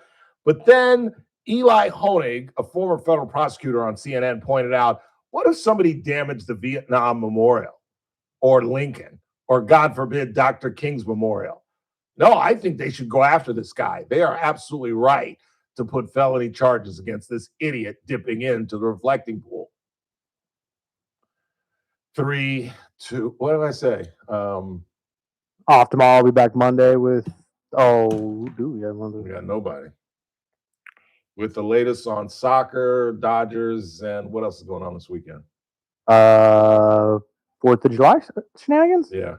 We'll recap the 3, 2, it's that man again. Look what's coming up on the Monday TRBS, because of course we're off on Friday, but back on Monday with the latest on the 250th celebration. We'll have the latest on the World Cup and all that happens over the weekend. It's the Ralph Bailey Show right here on News Talk 96.1 at AM 1230. Have a wonderful 4th of July. We'll see you on Monday.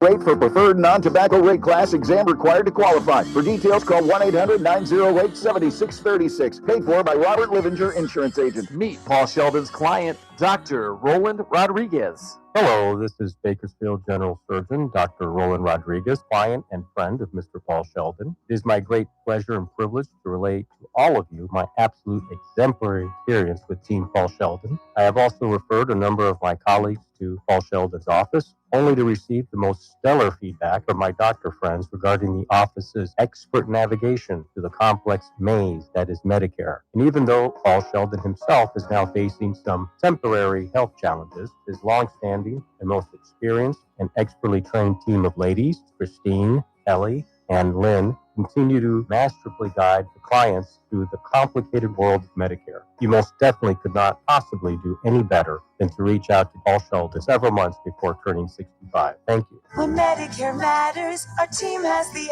answers. Team Paul Sheldon. 398-2298. Hey folks, Scott Cox here, host of the First Look with Scott Cox radio program. You are listening to the Ralph Bailey Show right here on News Talk 96.1 and AM 1230 KERN.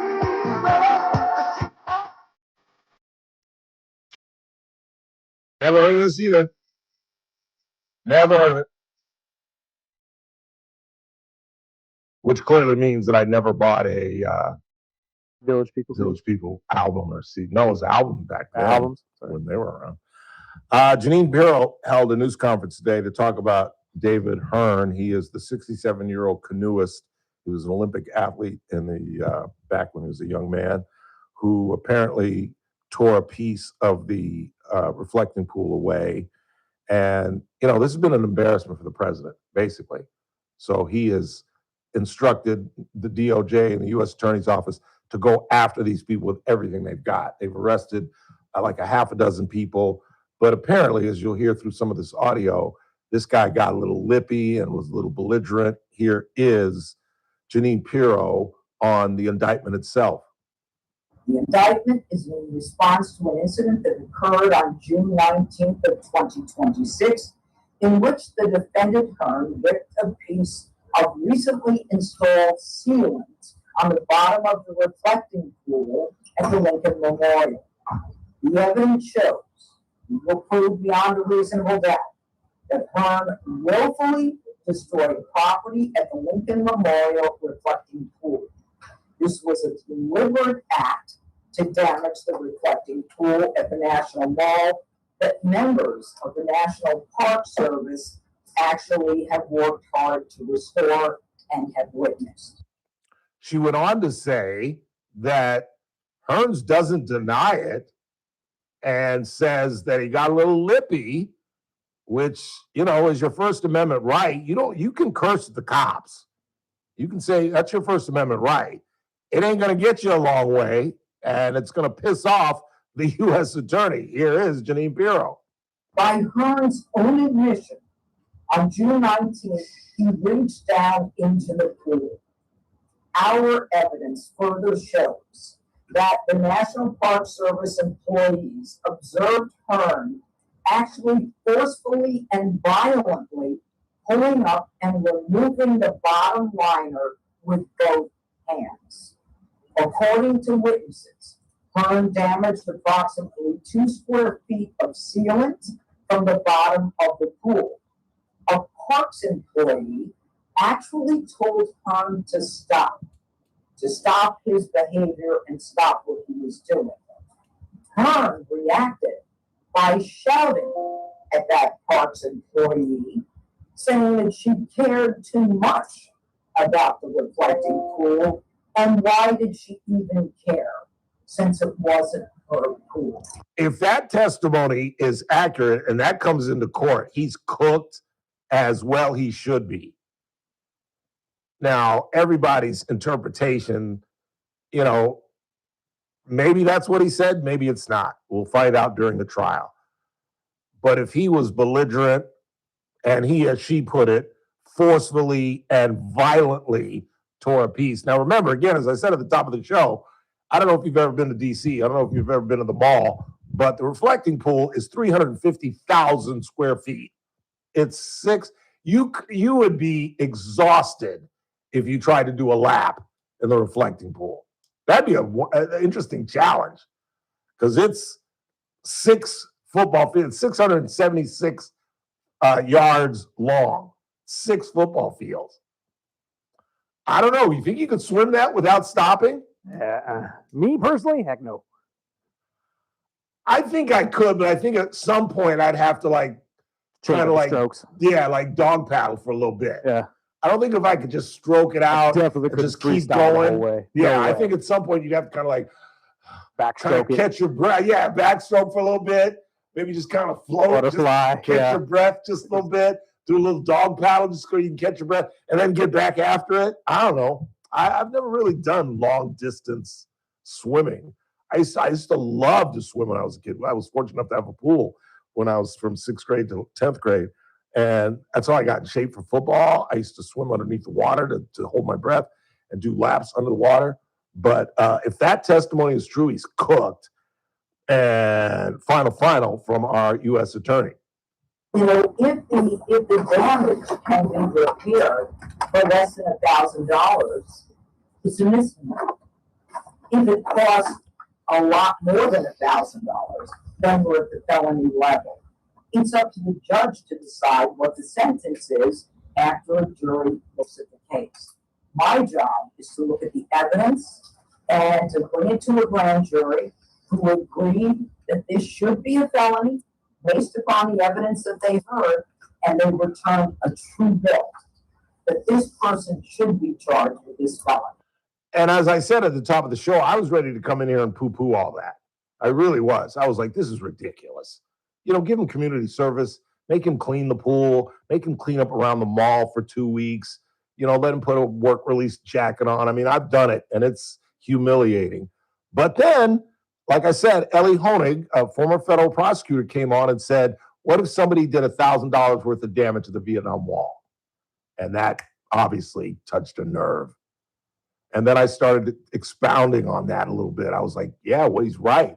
What if somebody just walked up to Abe and threw a bunch of black paint on Abe Lincoln? Or, God forbid, went around the corner and messed with the Morehouse man? My head would explode and I'd be demanding the capital punishment. So, yes, I've changed my mind. He should be charged with a felony. She's absolutely right. If, in fact, that testimony is accurate and he viciously and violently took that piece out, no matter how small, and then had the nerve to bark at a National Park Service worker who was telling him to knock it off, no, dude, you need to do some time. I don't know who the hell you think you are, particularly at the age of 67. You're 67 years old, messing with federal property. Why? Because you don't like Trump? You don't like the idea of making it blue? Like, what are you, stupid? I don't know. 21st century. I am playing 54 holes of golf this weekend. I'm going to try out my new, what is this called? A hybrid. Hybrid, yep. Randy gave this to me. It might fill the spot. I got a little gap in my game from about 150 to 165. I got a little gap. I can't hit that 7-iron like I used to be able to, but I'm going to try to hit this thing. I hope you have a safe and wonderful 4th of July. But for Chris Burdick, I'm Ralph Bailey. That's what's really going on. We'll wrap you on Monday.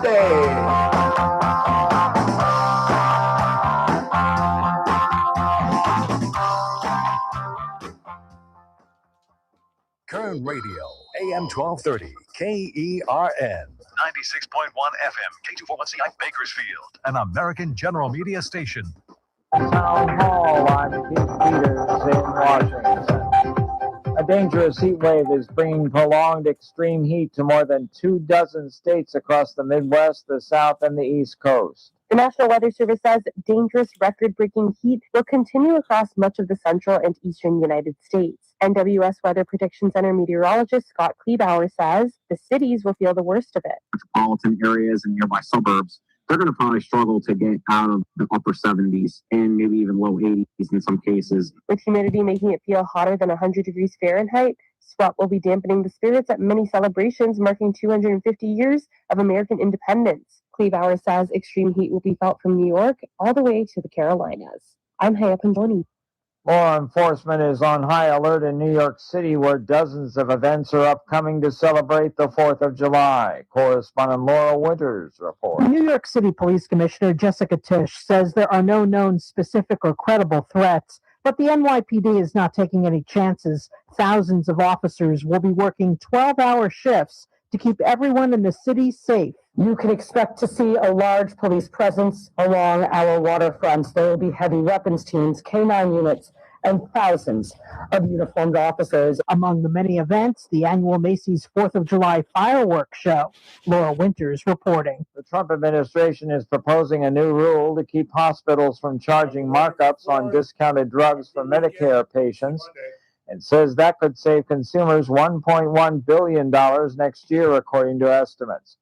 The rule comes as the Republican administration tries to show it's tackling the challenges of affordability for U.S. families.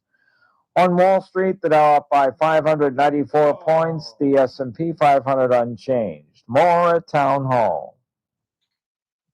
Hey, I'm not one to say I told you so, but do you remember last year when I told you that Pure Talk was hands down the best wireless company that I'd ever used?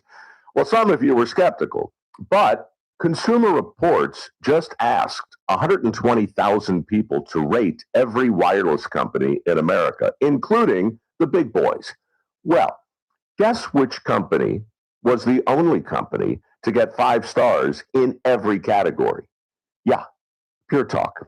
Coverage, support, value, data. 5 stars across the board. No service contracts, no cancellation fees, Just great U.S. customer service on a crazy fast 5G network for a fraction of what you've been paying. I'm not going to say I told you so, but I will encourage you one more time to dial pound 250, say micro, and switch to a 5-star American wireless company that won't let you down. Pure Talk.